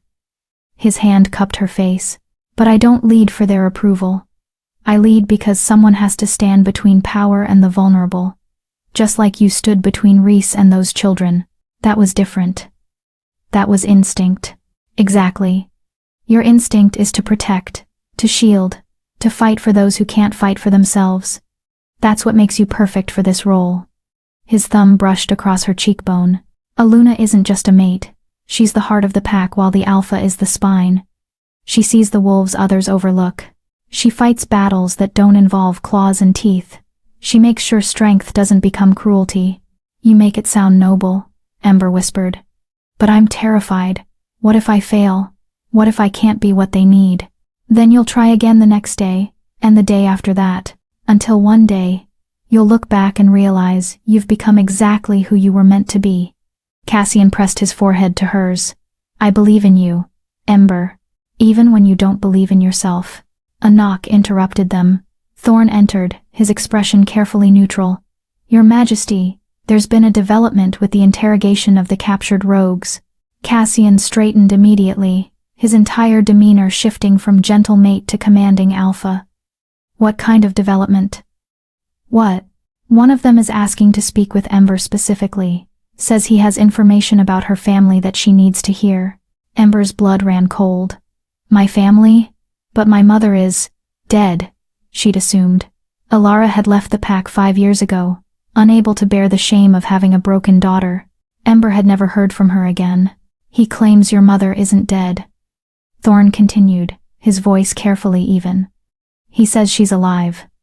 And that she's been working with the trafficking network. The world tilted sideways. No, Ember breathed. That's not possible. My mother wouldn't. She left, because she was ashamed of me. But she would never. Cassian's hand found hers, grounding her. It might be a lie. A manipulation tactic. Or it might be true, Ember said, her voice hollow. And I need to know. The captured rogue was being held in a reinforced cell at the edge of Camp's silver-lined bars, ensuring he couldn't shift or escape. He was young, barely older than Ember, with the kind of hardness in his eyes that spoke of a life lived on the margins of wolf society. You wanted to see me, Ember said, standing just outside the bars with Cassian and Thorn flanking her. The rogue looked up, studied her with an intensity that made her skin crawl. You're Alara's daughter. I can see it. You have her eyes. Where is she? Ember demanded, hating the tremor in her voice. Safe, comfortable, living better than she ever did in that backwater pack. The rogue smiled, showing too many teeth. See, your mother was smart. When she realized you were never going to amount to anything, that you'd drag her down with your weakness, she made a deal. What kind of deal? Information for gold. She told us about the pack's patrol routes, about which families had children no one would miss, about the eastern border caves. In exchange, we set her up in the western territories with enough money to live however she wanted. Ember felt like she'd been gutted. You're lying. Am I? How else would we have known so much about Moonshadow's internal structure? How else would we have identified you as the perfect scapegoat? The rogue leaned forward. Your mother sold you out, little Omega. Told Kiera exactly how to frame you. Exactly what evidence would be most damning. She wanted you dead, so she could finally be free of the shame you represented. Enough, Cassian growled. But Ember held up a hand. Why are you telling me this? She asked, forcing her voice to remain steady even as her world crumbled. Because I want a deal. My freedom in exchange for your mother's location. She's the one you really want, the one who started this whole operation in Moonshadow. Kiera and Rhys were just her puppets. Cassian's laugh was cold. You think we'd let you go free? After what you've done? I think you want answers more than you want my blood. The rogue's eyes remained fixed on Ember. And I think she deserves to confront the woman who gave birth to her and then traded her life for gold. Don't you? Ember wanted to say no. Wanted to walk away, to let this piece of information die here in this cell. But the need to know, to understand why her own mother would betray her so completely, was overwhelming. Where is she? Ember asked quietly. Ember, you don't have to do this, Cassian said. We can find her other ways. I need to know, please. Cassian's jaw tightened, but he nodded. To the rogue, he said, you'll tell us her location. In exchange, I won't kill you. You'll be exiled with a tracking collar, same as Reese. But if you're lying, if this is a trap, I will hunt you down personally and make your death last days. Understood? The rogue swallowed hard but nodded. She's in the Western Territories, small town called Ashford, about 3 days' journey from here. Lives in a house on the river under the name Alara Riversong. She thinks she's safe. Thinks no one will ever connect her to what happened here. She's wrong, Ember said, her voice harder than she'd ever heard it. They left at dawn, Ember, Cassian, Dakota, and Finn, a small group, fast and efficient. Thorn remained behind to manage the continued interrogations and to coordinate with other packs who'd reported similar disappearances. The journey west took them through territories Ember had never seen, landscapes that shifted from forest to plains to the rolling hills that marked the borderlands between pack territories and rogue country. Cassian stayed close to her the entire time, his presence a steady anchor while her mind spiraled through memories and doubts. Had her mother always hated her? Had every moment of childhood affection been a lie? Or had the shame and social isolation slowly poisoned whatever love Alara had once felt? You don't have to confront her, Cassian said on the second night as they made camp. We can handle this without you. Arrest her, bring her to justice. I need to hear it from her. Ember interrupted. I need to look her in the eyes and understand how a mother could do this to her child. Some people don't deserve understanding. Maybe not. But I deserve closure. Cassian pulled her close, wrapping her in his warmth and his scent pine and winter storms and safety. Whatever happens, whatever she says, remember, her choices say nothing about your worth. She's the one who failed, not you. Ember wanted to believe him, desperately, but the scared child inside her, the one who'd been rejected and abandoned, kept whispering that maybe her mother had been right. Maybe she was too broken, too worthless, too much of a burden. The mate bond pulsed, and she felt Cassian's response. Fierce love, an absolute rejection of those poisonous thoughts. He couldn't read her mind, but he could feel her emotional state through the bond, and his wolf was trying to comfort hers. I love you, he said quietly. I know we haven't said it yet, but I need you to know. Whatever we find in Ashford, whatever truth we uncover, I love you. Completely. Irrevocably. And nothing will change that. Tears burned behind Ember's eyes. I don't know if I'm ready to say it back, not because I don't feel it, but because I'm scared. Everyone I've ever loved has left me. I'm not going anywhere, Cassian promised. Not today, not tomorrow, not ever. They reached Ashford on the third day. It was a small settlement, maybe 100 wolves, nestled along a river that sparkled in the afternoon sun. Peaceful, prosperous, the kind of place where wolves came to escape their pasts and build new futures. The house on the river was easy to find, a modest structure with a garden full of herbs and flowers. Smoke curled from the chimney. Someone was home. Ember's hands trembled as she approached the door. Behind her, Cassian and the others waited, giving her space but ready to intervene if needed. She knocked. Footsteps. The door opened, and there stood Alara. Her mother looked older than Ember remembered, with silver streaking through her dark hair and lines of worry etched around her eyes. But she was well-fed, well-dressed, clearly comfortable, thriving. While Ember had been kneeling for execution, her mother had been living in peace. Alara's face went white. Ember? But you should be dead, Ember finished, her voice cold. Yes, that was the plan, wasn't it? Frame me for kidnappings you helped orchestrate. Let the pack execute me. Free yourself from the burden of having a broken daughter. I don't know what you're talking about. Don't. The word cracked like a whip. Don't lie to me. Not now. Not after everything. I know, Mother. I know you gave Kiera information about the pack.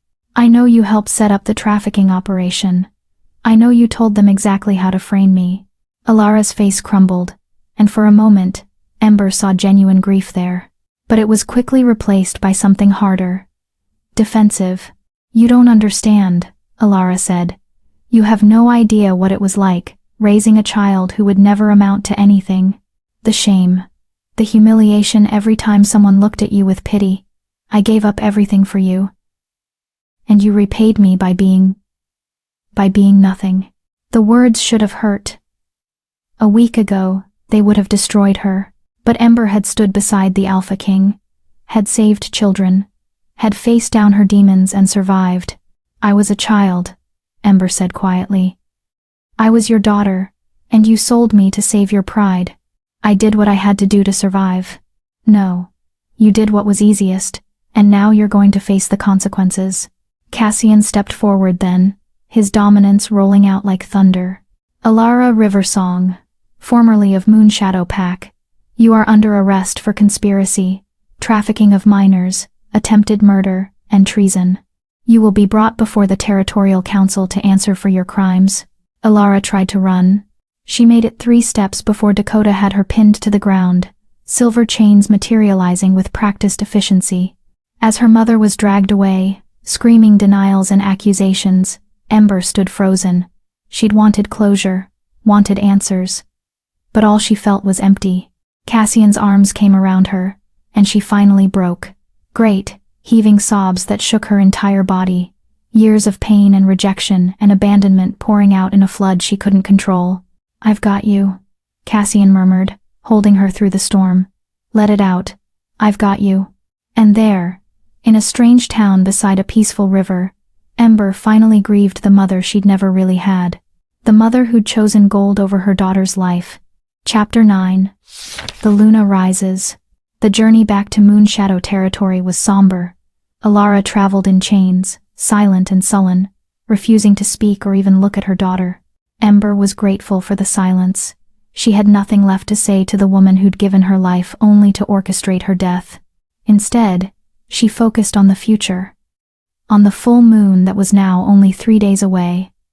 On the ceremony that would bind her to Cassian forever and make her Luna of the Northern Territories. On becoming someone who could protect others from the kind of pain she'd endured. You're doing it again, Cassian said as they made camp on their final night of travel. Doing what? Carrying the weight of the world on your shoulders. He settled beside her, his warmth a comfort against the evening chill. You don't have to fix everything, Ember. You don't have to make up for what she did. Don't I? Ember pulled her knees to her chest.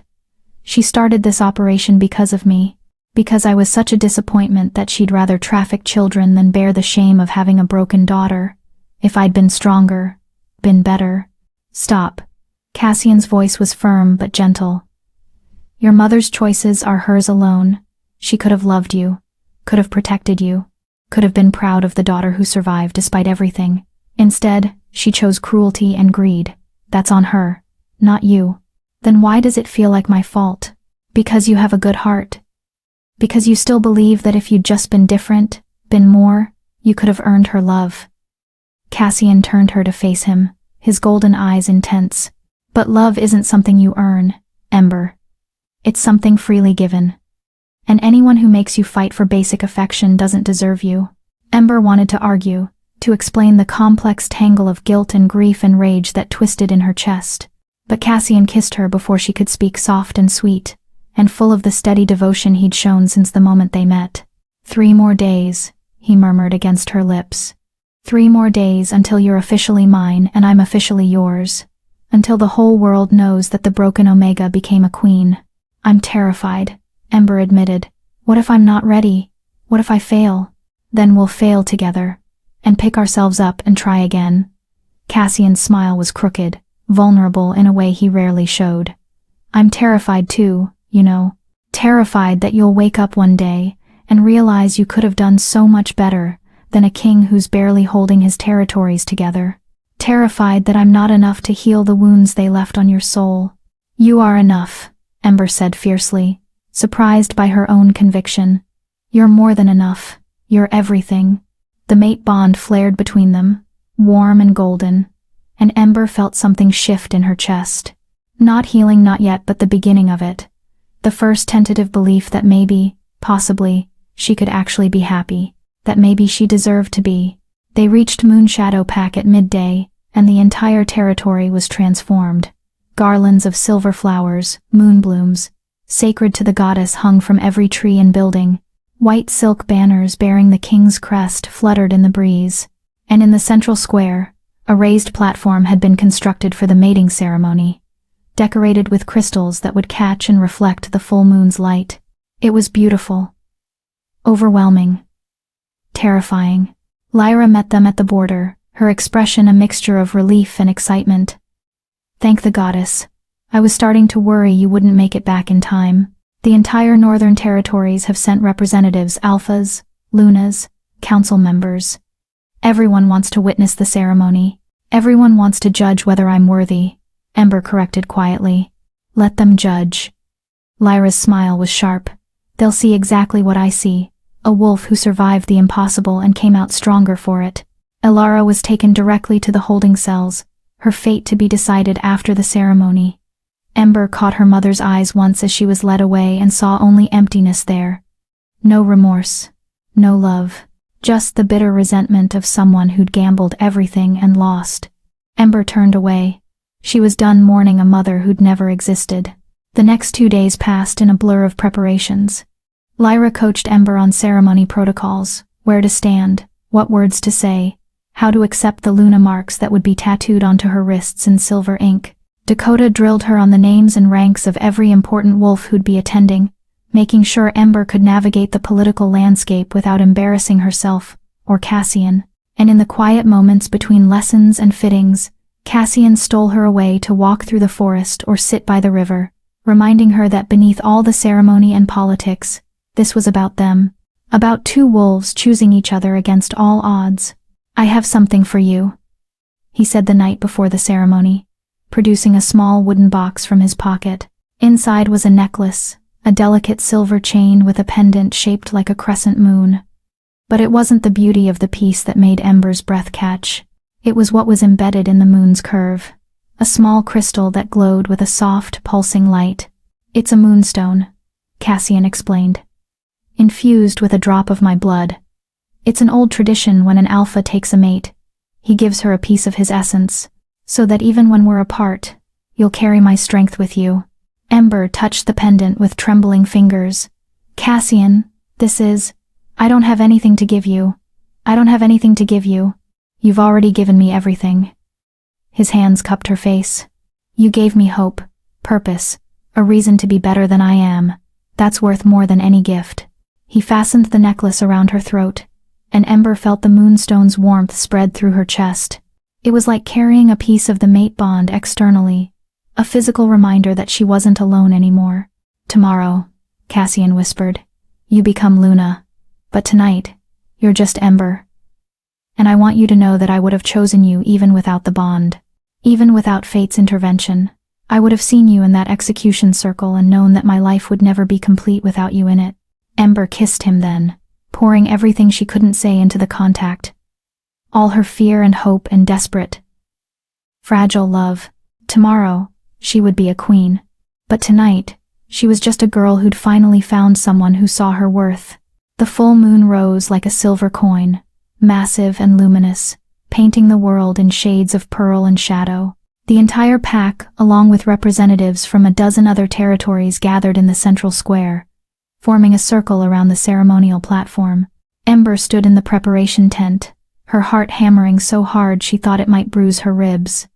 She wore a gown of white silk that flowed like water, simple but elegant. Her dark hair had been woven with moonblooms.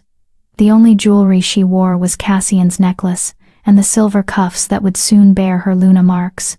You look like moonlight given form, Lyra said, adjusting the final flower in Ember's hair. like the goddess herself decided to walk among us.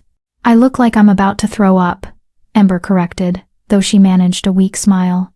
That too. Lyra squeezed her hand. But you're going to be amazing. Just remember, you've already survived the hard part. This is just making it official.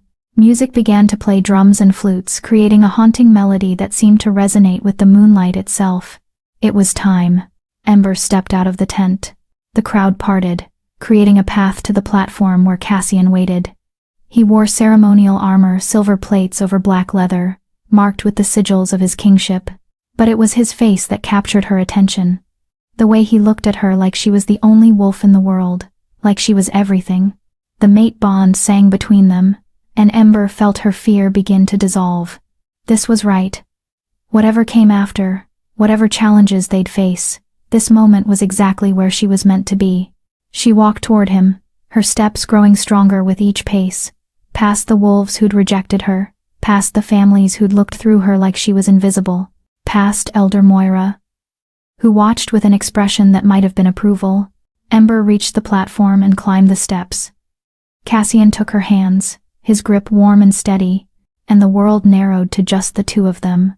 Alpha Garrett diminished in power, but still pack leader, until a replacement could be chosen, performed the ceremony. His voice was formal, stripped of personality, as he recited the ancient words. Under the moon's witness, we gather to bind two souls, Alpha and Omega, King and Luna, equal partners in leadership and in love. He turned to Cassian. Do you, Cassian Shadowborn, Alpha King of the Northern Territories, take this wolf as your mate? To stand beside her in strength, to shelter her in weakness, to honor her in all things? I do, Cassian said, his voice carrying across the square. I take Ember as my mate, my Luna, my equal in all things. I vow to protect her, to cherish her, and to remind her every day that she was never broken, only surrounded by people too blind to see her light. Tears burned behind Ember's eyes at the addition to the traditional vows, a promise meant specifically for her. Garrett turned to Ember. Do you, Ember, formerly of Moonshadow Pack, take this Alpha as your mate? To stand beside him in strength, to shelter him in weakness, to honor him in all things? Ember took a breath, feeling the weight of every eye upon her. Then she looked at Cassian, and found her courage. I do, she said, her voice surprisingly steady. I take Cassian as my mate, my Alpha, my equal in all things. I vow to stand with him, to fight beside him, and to remind him every day that true strength isn't about power. It's about choosing kindness, even when the world demands cruelty. Cassian's smile was brilliant, proud, full of love so fierce it made her chest ache. Garrett produced the tattooing needles, silver-tipped and blessed under a dozen full moons. The marks of Luna, worn by every queen who has led with wisdom and courage. Ember, extend your wrists. Ember did, her hands trembling only slightly.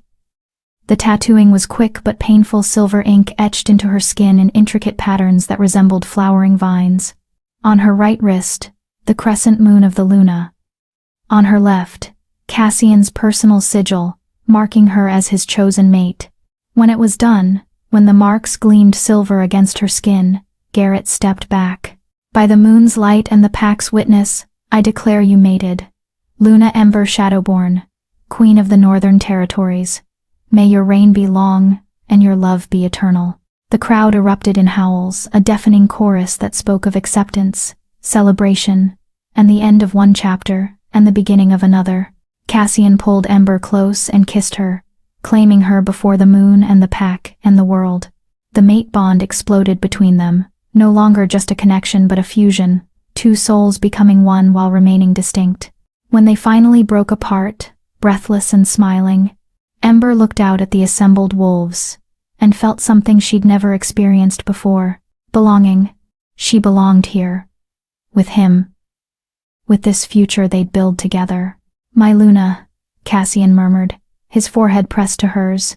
My Alpha, Ember replied, and in that moment, under the full moon's silver gaze, the broken Omega who'd knelt for execution finally became whole. The celebration lasted long into the night. Music and dancing, feasting and laughter. Wolves from territories that had never spoken to each other shared food and stories. Children played games while their parents negotiated alliances and trade agreements. It was everything a mating celebration should be: joyful, communal, hopeful. But as the night wore on, as the moon began its descent toward the horizon, Ember found herself standing at the edge of the gathering, looking back at the holding cells where her mother waited for judgment. Cassian appeared at her side, always attuned to her emotional state through their bond. "Do you want to see her? One last time?" Ember considered, then nodded. "I think I need to." They walked to the cells together, the celebration's music fading behind them. Alara sat in her cell, her face gaunt in the moonlight, her eyes hollow. "Come to gloat?" Alara asked bitterly. "No," Ember said quietly. "I came to tell you that I forgive you." Alara's eyes widened. "What?" "I forgive you. Not because you deserve it, not because what you did was forgivable, but because I refuse to let your hatred define the rest of my life." Ember touched the Luna marks on her wrists. "You wanted me dead because I was broken, but I was never broken, Mother. I was just inconvenient, and that says everything about you, and nothing about me. You think becoming some king's trophy makes you special?" Alara sneered. "You're still the same worthless Omega you always were." "She's my Luna," Cassian interrupted, his voice cold as winter. "She's the wolf who survived everything you threw at her and became stronger for it. She's the reason I still believe there's good in this world. And she is worth 1,000 of you." Alara had no response to that. She simply turned away, retreating into the darkness of her cell. Ember and Cassian walked back to the celebration hand in hand. "Thank you," Ember said, "for defending me, for believing in me. Always," Cassian promised. "From now until the moon itself falls from the sky." They rejoined the celebration, and Ember allowed herself to be swept up in the joy, in the dancing and the laughter, and the feeling of being surrounded by people who, if not all of them, loved her yet at least accepted her right to exist. She was Luna now, and tomorrow, she would begin the work of making sure no other wolf ever felt as alone and worthless as she once had. But tonight, she was just Ember, mated to the Alpha King, loved beyond measure. Finally, impossibly, home.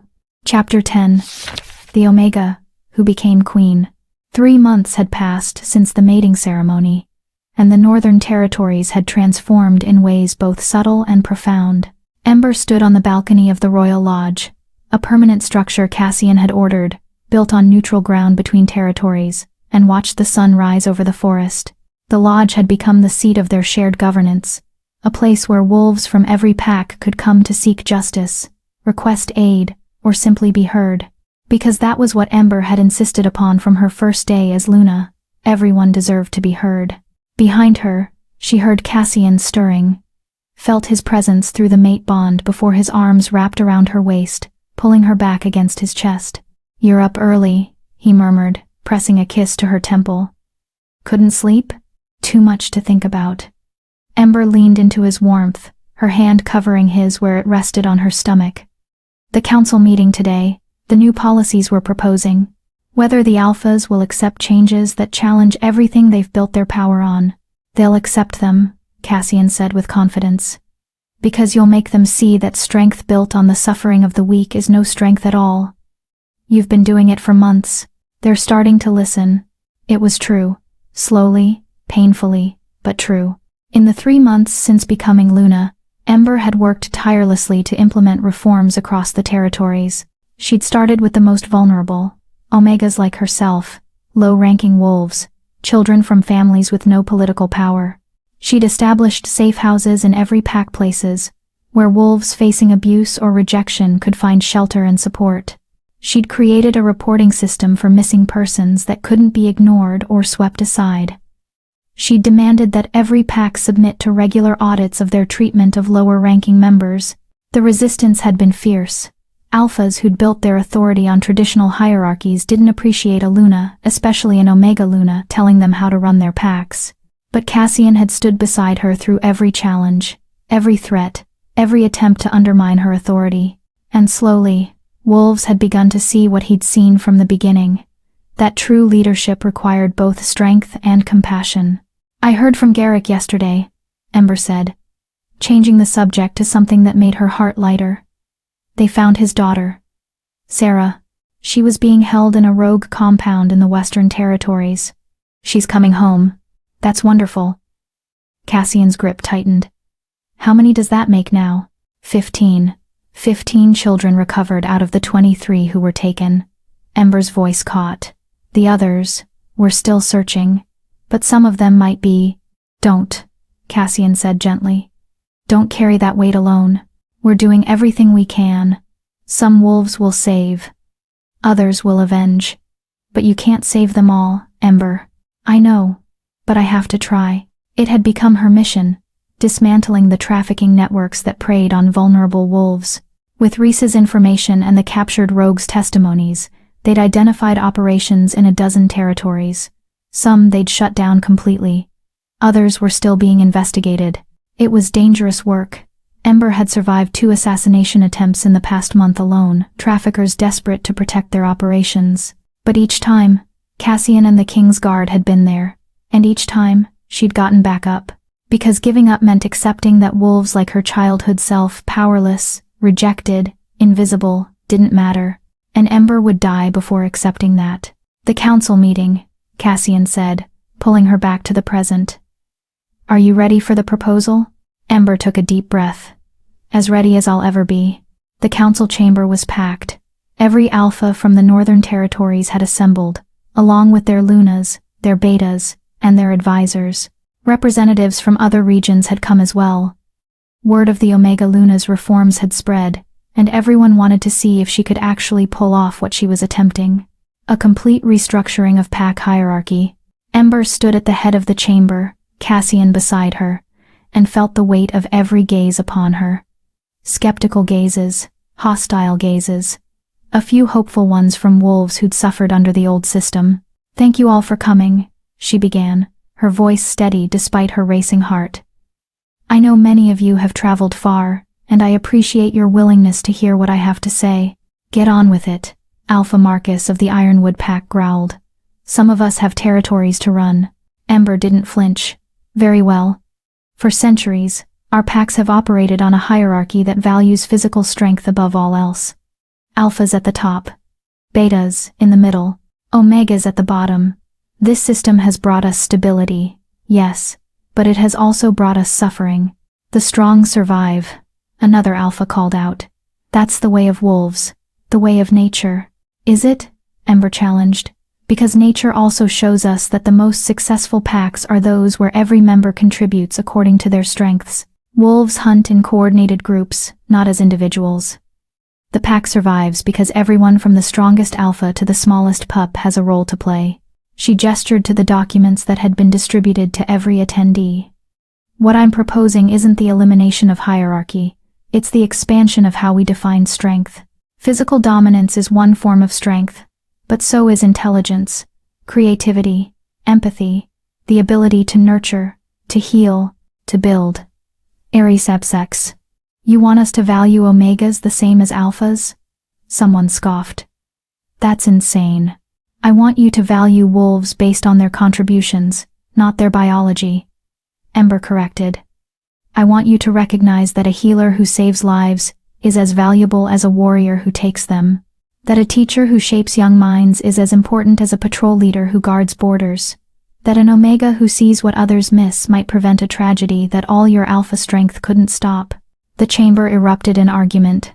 Voices overlapped, some supportive, most resistant, all passionate. Cassian's voice cut through the chaos like a blade. Enough. Silence fell instantly. You question my Luna's proposals, Cassian said, his dominance radiating through the room. But let me ask you this. How many of you have lost children to trafficking operations you didn't even know existed? How many of you ignored warning signs because they came from worthless omegas? How many of you are sitting here right now wondering if your pack has vulnerabilities you've never considered because you dismissed the wolves who tried to tell you? Uncomfortable silence. Ember didn't just survive an execution attempt, Cassian continued. She identified a trafficking ring that had been operating for 2 years under our noses. She saved 3 children that your traditional strength-based hierarchy had written off as acceptable losses. She has spent the past 3 months personally overseeing the recovery of 15 more children and the dismantling of operations across a dozen territories. He moved to stand beside Ember, his hand finding hers. So when she tells you that our current system is broken, you listen. When she proposes reforms that make you uncomfortable, you consider them seriously. Because in 3 months, this worthless Omega has done more to protect your territories than some of you have done in decades. The silence that followed was different now. Thoughtful. Uncertain. Elder Moira rose slowly from her seat. The ancient wolf commanded respect across all territories, and every eye turned to her. I have lived through 8 decades, Moira said, her voice carrying despite its age. I have seen packs rise and fall. I have seen strong alphas lead their wolves to glory and to ruin. And I have seen the consequences of arrogance of believing that strength alone is enough. She looked directly at Ember. When this Omega came before us months ago, kneeling for execution, I said nothing. I let fear and tradition guide my silence, and I am ashamed of that. But since becoming Luna, she has shown us a different kind of strength. The strength to stand for the powerless when it would be easier to ignore them. The strength to challenge us when we need challenging. The strength to build, rather than just destroy.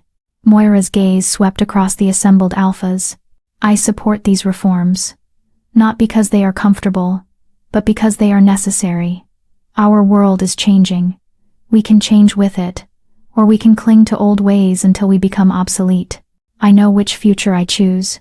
Slowly, hesitantly, other voices joined hers. Not all of them, not even most, but enough. Enough to begin. The vote took hours. Debate raged as alphas argued points, proposed amendments, demanded clarifications. But by sunset, a framework had been established. Packs would be required to conduct annual reviews of their lower-ranking members' treatment. Omegas would have legal protections and the right to appeal unfair decisions. Resource distribution would be based on need and contribution, not just rank. And most importantly, a new position would be created in each pack, a voice for the voiceless, someone specifically tasked with ensuring vulnerable wolves were heard. It wasn't everything Ember had hoped for, but it was a beginning. As the council dispersed, wolves approached her one by one, some to congratulate, some to question specifics, and a precious few to thank her. My daughter is Omega, one Luna whispered, tears in her eyes. I've been terrified of what her life would become, but now there's hope. Thank you. My brother was killed trying to report pack corruption, a young beta said. No one listened to him because he was low-ranking. These reforms might have saved him. Thank you. Each gratitude was a small weight lifted from Ember's shoulders, and a new responsibility placed there. She was fighting not just for herself now, but for every wolf who'd been dismissed, ignored, abused. It was terrifying and exhilarating in equal measure.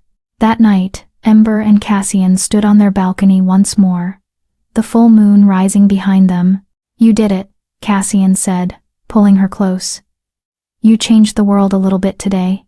We changed it, Ember corrected. I couldn't have done any of this without you.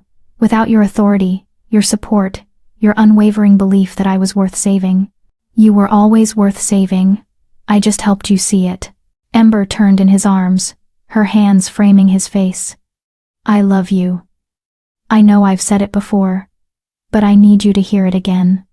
I love you for seeing me when I was invisible, for standing beside me when it would have been easier to walk away, for believing I could be more than what they said I was. I love you too, Cassian replied, his voice rough with emotion. For showing me that strength comes in forms I'd never considered. For making me want to be better than I am, for giving me a purpose beyond just holding power. He kissed her then, deep and thorough, and the mate bond sang between them stronger now than ever, tempered by months of partnership and shared purpose. When they finally broke apart, Ember rested her head against his chest and said, There's something I need to tell you. What is it? I'm pregnant. Cassian went completely still. You're... what? Pregnant. About 6 weeks along, Lyra confirmed it this morning. Ember looked up at him, suddenly uncertain. I know we haven't talked about children yet, and with everything happening, the timing might not be. Cassian cut her off with a kiss that took her breath away. When he pulled back, his eyes were bright with unshed tears. "A pup," he whispered. "We're having a pup. Are you happy? Happy?" He laughed, the sound joyful and slightly unhinged. "Ember, I'm terrified and ecstatic, and already planning how to protect them from everything that could possibly go wrong. Yes, I'm happy. I'm beyond happy." He dropped to his knees, his hands gently cradling her still flat stomach. "Hello, little one. I'm your father, and you have the most extraordinary mother in the world. She's going to teach you to be strong and kind and brave. She's going to show you that worth isn't about power or rank or what others think of you. She's going to love you with a fierceness that will make the moon jealous." Ember's tears fell freely now. "And your father is going to protect you. Going to show you that true alphas lead with compassion as much as strength. He's going to make sure you grow up in a world that values who you are, not what you can do for others." Cassian stood and pulled her close again. "Omega, Alpha, or Beta, they'll be perfect. Because they're ours." "Perfect," Ember agreed. Epilogue. 2 years later. Ember watched from the nursery window as Cassian played with their daughter in the garden below. Little Luna, named for her mother's title, and the moon that had witnessed her parents' mating giggled as her father chased her in his partially shifted form, letting her win their game of tag. At 18 months old, Luna was already showing signs of her wolf, a healthy, playful pup who didn't know yet what rank she'd be. And thanks to the reforms Ember had fought for, it wouldn't matter. She would be valued regardless. The nursery door opened, and Lyra entered carrying reports. The latest statistics from the territories. Missing persons reports are down 70% since the voice program started. Omega abuse cases have dropped by half. And we've recovered 8 more trafficking victims. 8 more, Ember repeated, her heart both heavy and light. That's 31 total. 31 children who get to come home. 31 families who have you to thank. Ember turned from the window. Not just me, all of us. Every wolf who decided that the old ways weren't good enough. Every alpha who chose compassion over tradition. Every omega who found the courage to speak up. She looked down at the Luna marks on her wrists. Silver lines that had once seemed impossible but now felt like they'd always belonged there. "I was a broken omega who knelt for execution," Ember said quietly. "And now I'm Luna. Now I'm a mother. Now I'm someone who fights for wolves who can't fight for themselves." She smiled. "If I can transform, anyone can. That's what I want our world to understand." Below, Cassian looked up and waved, his face bright with joy. Luna waved too, her tiny hand mimicking her father's gesture. Ember's chest tightened with love so fierce it hurt. She had survived the impossible, had been rejected, betrayed, sentenced to death, and had transformed it all into purpose. She wasn't broken anymore. She was whole, and she was exactly where she was meant to be. If Ember's journey moved you from rejected Omega kneeling for death to Luna changing the world, subscribe so you never miss stories about survivors who refuse to stay down. Stories like these deserve an audience that believes in second chances and the power of refusing to accept that anyone is disposable. Comment below. What would you change first if you had the power to reshape your world? Tell me your vision of justice.